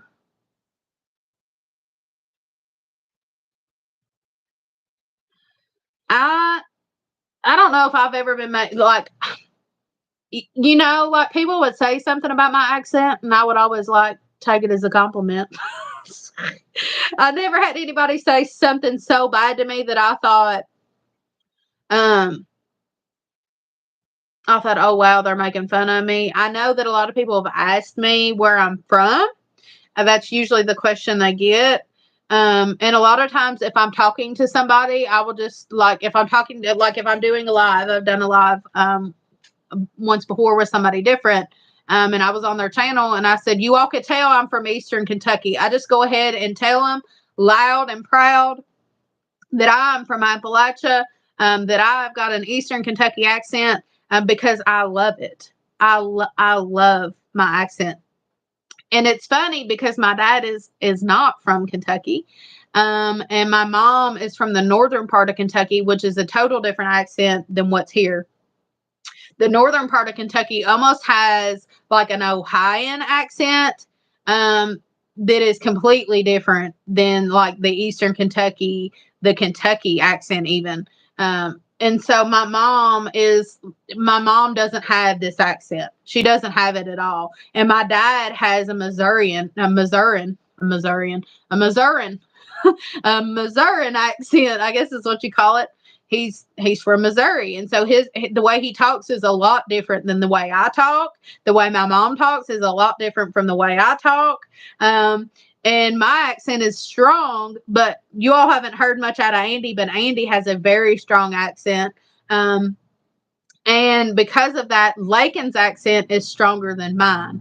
And I love it. I love her little voice. I love her little accent. I love the way Andy talks. I love the way his people talk. And because I was raised here, because I was raised in the eastern part of Kentucky and not the northern part, or not even Missouri, I have a very strong Eastern Kentucky Appalachian accent, and I love it. I love my accent. I'm very proud of it. I'm very proud of the roots of Appalachia. I'm very proud of being Appalachian. I'm very proud of being here in Eastern Kentucky. I love this place. I love everything about it. I love my home. I love the culture here. I love everything about Appalachia. And I wouldn't change it. And I'm very proud of it. And although my heritage is split, although my dad is from Missouri, and although my mom is from Northern Kentucky, which is still part of Appalachia, the accent is just different. The place that I was grew up, which was here, was a very small. It's a very small community, very small land area, very different in the ways that they do things, and very rural. And because of that, because I was raised here, this is how I am. I just have that stuff down in me. It's just how I am. My brother has more of my mom's accent, which is funny. But me and my sister sound like this, and our kids sound like this. Even a little stronger. Like I said, Lakin's accent is a little stronger than me. But even in this area, up in the northern parts of Kentucky, they ask where I'm from, and I don't know why, but they automatically assume that I'm more southern than what I am. But I just say no. Just from the eastern part of Kentucky. Just from there. But that's how I am. And I love it. Don't be ashamed of your accent. I love it. I love it. Like, have you ever heard like somebody that was from Boston? Like the Boston accent, or like the what is it? What is it? New Jersey? Is it New Jersey? The New Jersey. Have you ever heard of anybody like try to change their accent from that? No, because people love that accent. But if you talk like us, like Harmon, Homestead, or like us, we're seen ignorant instead of like everybody else's accent that's cool. Like people speak in British accents. Why are they, do they look down upon British accents? No.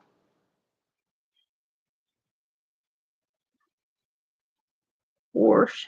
Instead of Warsh is down here too. They say Warsh down here too. It's funny because I'm friends with another YouTuber on here. His name's Arlo. His channel is what? It completely slipped my mind. Family Trails. He's from Canada, and he has a very Canadian accent, and I love it. I love to hear the way they say things. A very northern accent. My mom's husband is from, where is he from? Michigan. He has a very northern accent that sounds Canadian kind of to me. Very similar. Um, very similar accent. Um, I like northern accents. If I talk to you, Eric, I would probably be able to hear your. I would probably be. You probably think you don't have an accent, but I'm sure you do. I'm sure you do. Have you all ever seen that video? I think it was like a short that was going around that was talking about Ireland and like just within Ireland, the different type of accents they have. That is Kentucky. That is Kentucky. I don't know. Is it like that? Is that like that down there in Harmon Homestead? Like different areas, y'all got like different accents. Like some are stronger, some are not.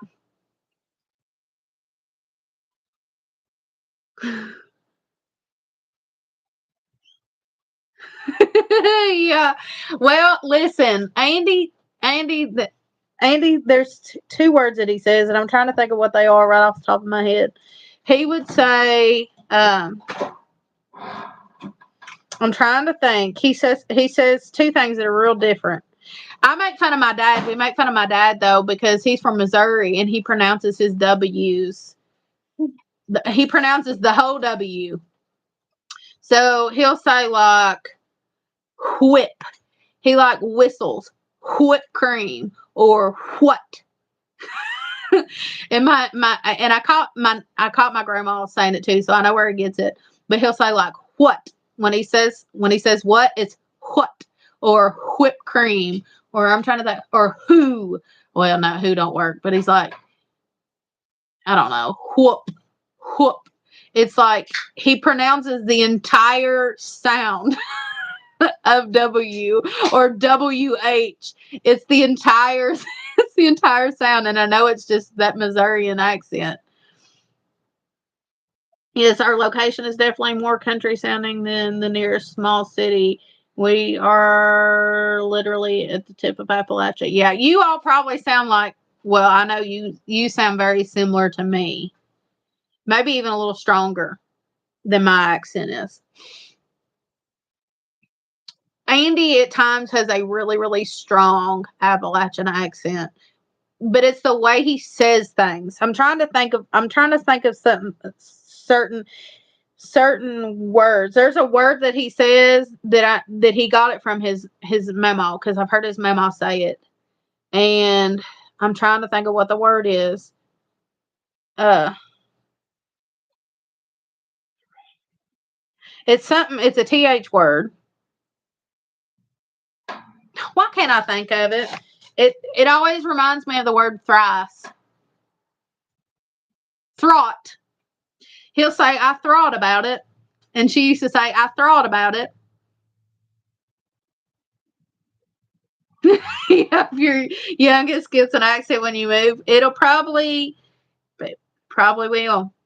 It probably will. We moved here. Well, I was born in Kentucky. We lived in Missouri for a short period of time, and then we moved to the northern part of Kentucky where my mom's family is, and we lived there for just a shorter period of time. I've lived here in the eastern part of Kentucky, I think, since I was 5 years old or 6. And so if he's younger or around 5 or 6 years old, he'll probably have an accent. That's what it is. That's what it is. When you said that, it immediately dawned on me. That's probably what it is. It's a mix between a Tennessee and an Alabama, an Alabama accent. But people in Alabama sound a lot like us.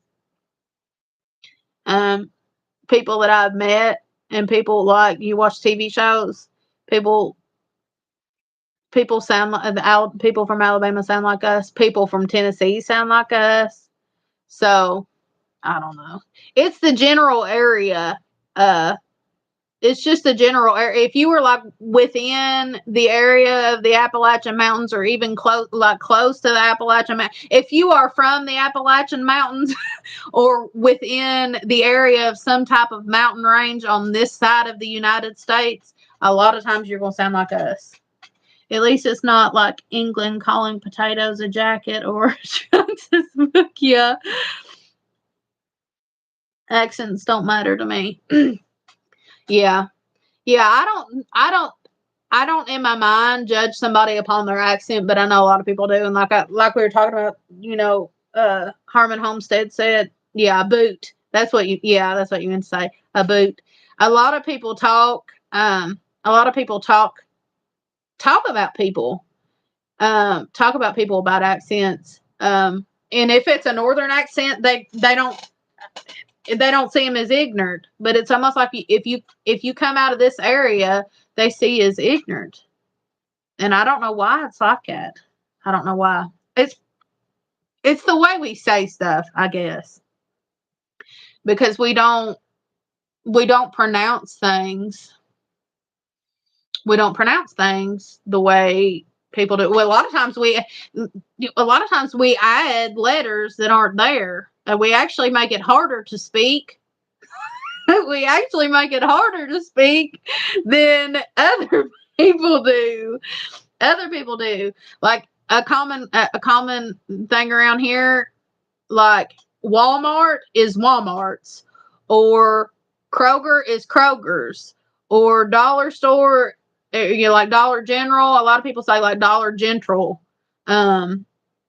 or I'm trying to think of what else. Like coupon is coupons, or I don't know what else am I trying to think. Like a shopping cart is a buggy. Trying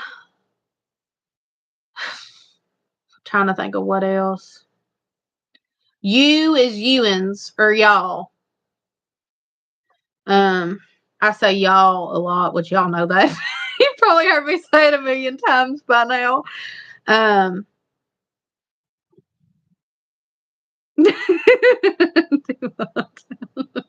Yeah. Yeah.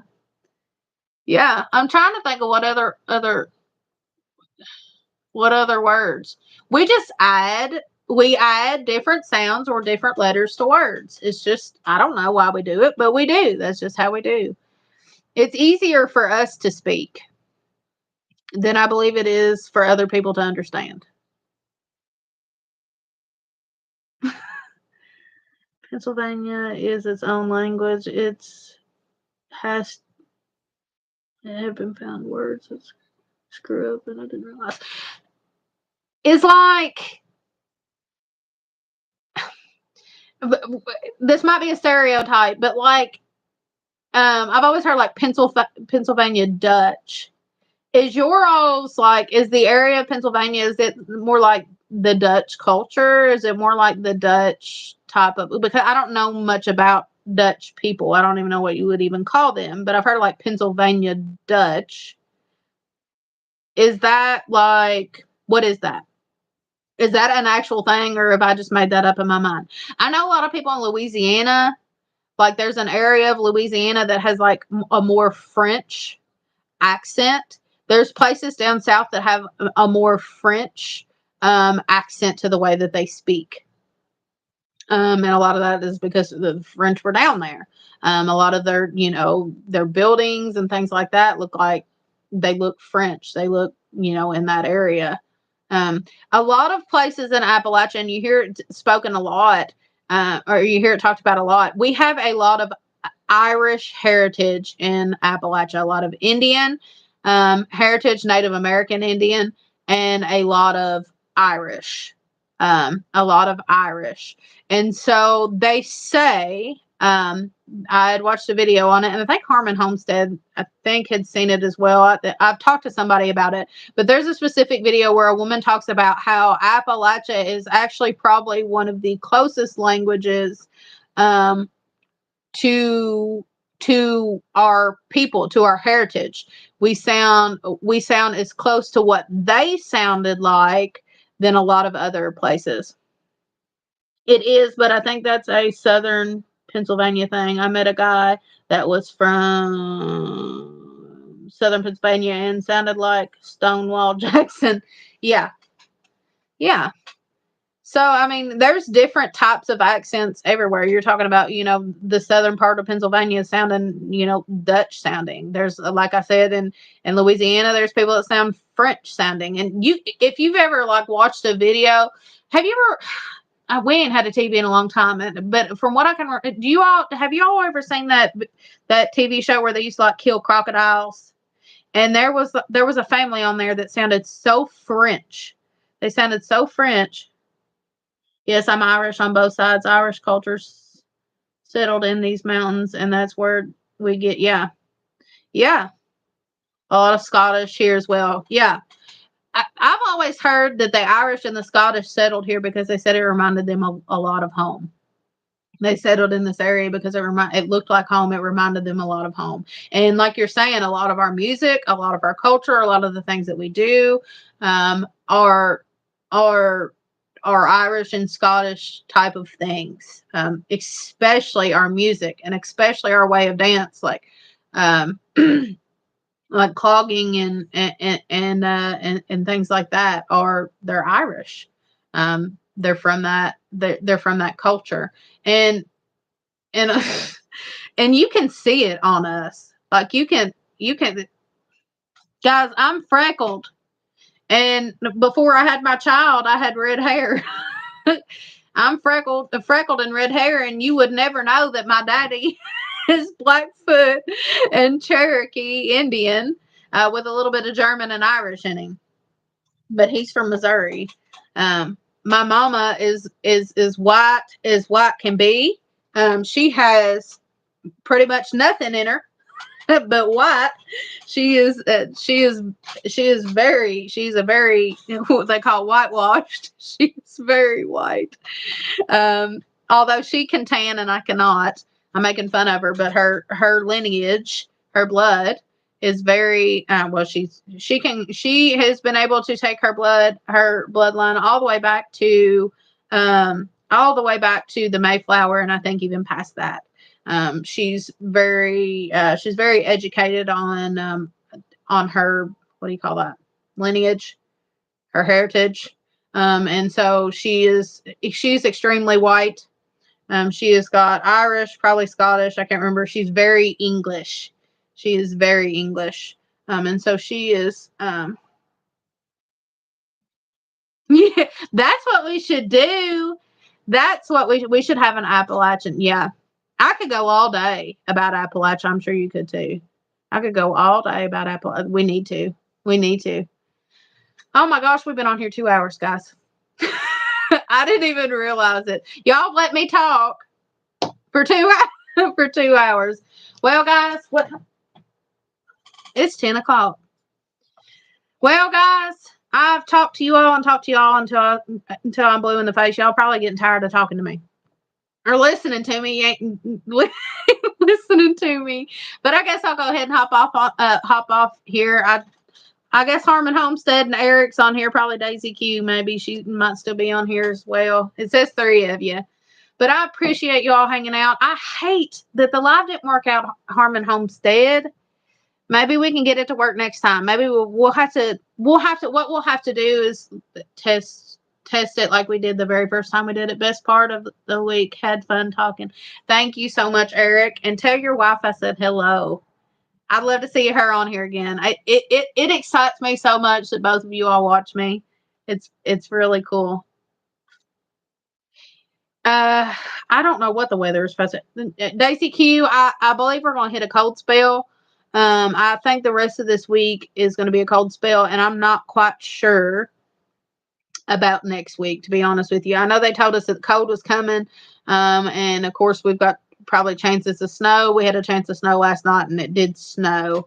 It's just like what I call a skiff of snow, where it was just on the edges and stuff, but we did get a little bit of snow.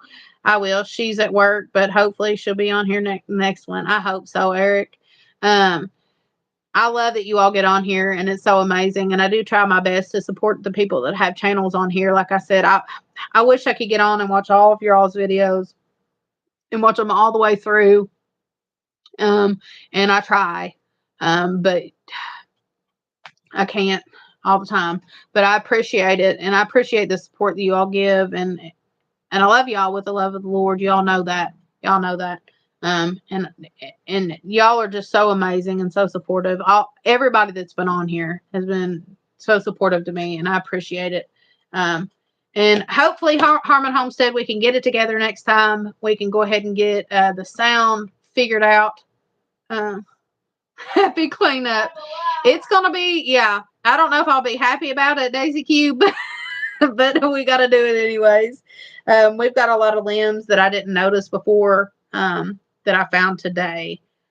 So something and other good news, though, I didn't say it on this live. If some of y'all that watched that we had a coyote problem, we have not seen the coyote. So, and we have had the trail came out. We put it in different places, and so far the coyote has not been back. So maybe our little yard dog ran it off. I don't know. Speaking of that as well, I talked to you all about a surprise. I don't know if I haven't even come out and told you all what the surprise was. That's why you asked me about a new animal. I never did. I just remembered that I never did tell anybody. We're about to get a new animal. I never did tell you all what it was. Tornado probably tossed into the next country. I never did tell you all what it was going to be. I'm going to have to tell you all. I guess I'm going to have to make a video about it. We never did tell him. Yeah. She's wanting to tell you all so much she can't stand it. We're not going to say it on this one. Maybe we'll do another live, or maybe we can do... We need to do a live in about 10 seconds. That way I can scream it out loud. No, we're going to maybe do another video. I never did tell you all, I guess, what it was. But y'all... That's why you asked about a new animal. It never did hit me. We do have a new animal coming. It is born, but it's not going to be here for a little bit. Yeah. We got to wait till it matures and gets weaned. So if that gives a hint to anything, it is a mammal and it has to be weaned. So that's all I'm going to say. Yeah. And there's like a few things it can be weaned. So y'all got to pick between one. Y'all need to leave comments in a video and we'll have to look at it and y'all leave y'all's guesses of what it should be. She's really excited about it. I completely forgot I left you all hanging. All right, guys. Well, I love y'all, like I said, with the love of the Lord. I hope we can get the next live figured out with Harmon Homestead. I hate that we missed it this time, but Lord's will, we'll get it figured out, and we can get and like we said, maybe we can talk about Appalachia. That'd be so fun. All right, guys. Good night. Love y'all. Thank you so much for the support, and hopefully we can see you on the next one. Bye. Bye. God bless. Oh, I hit the camera.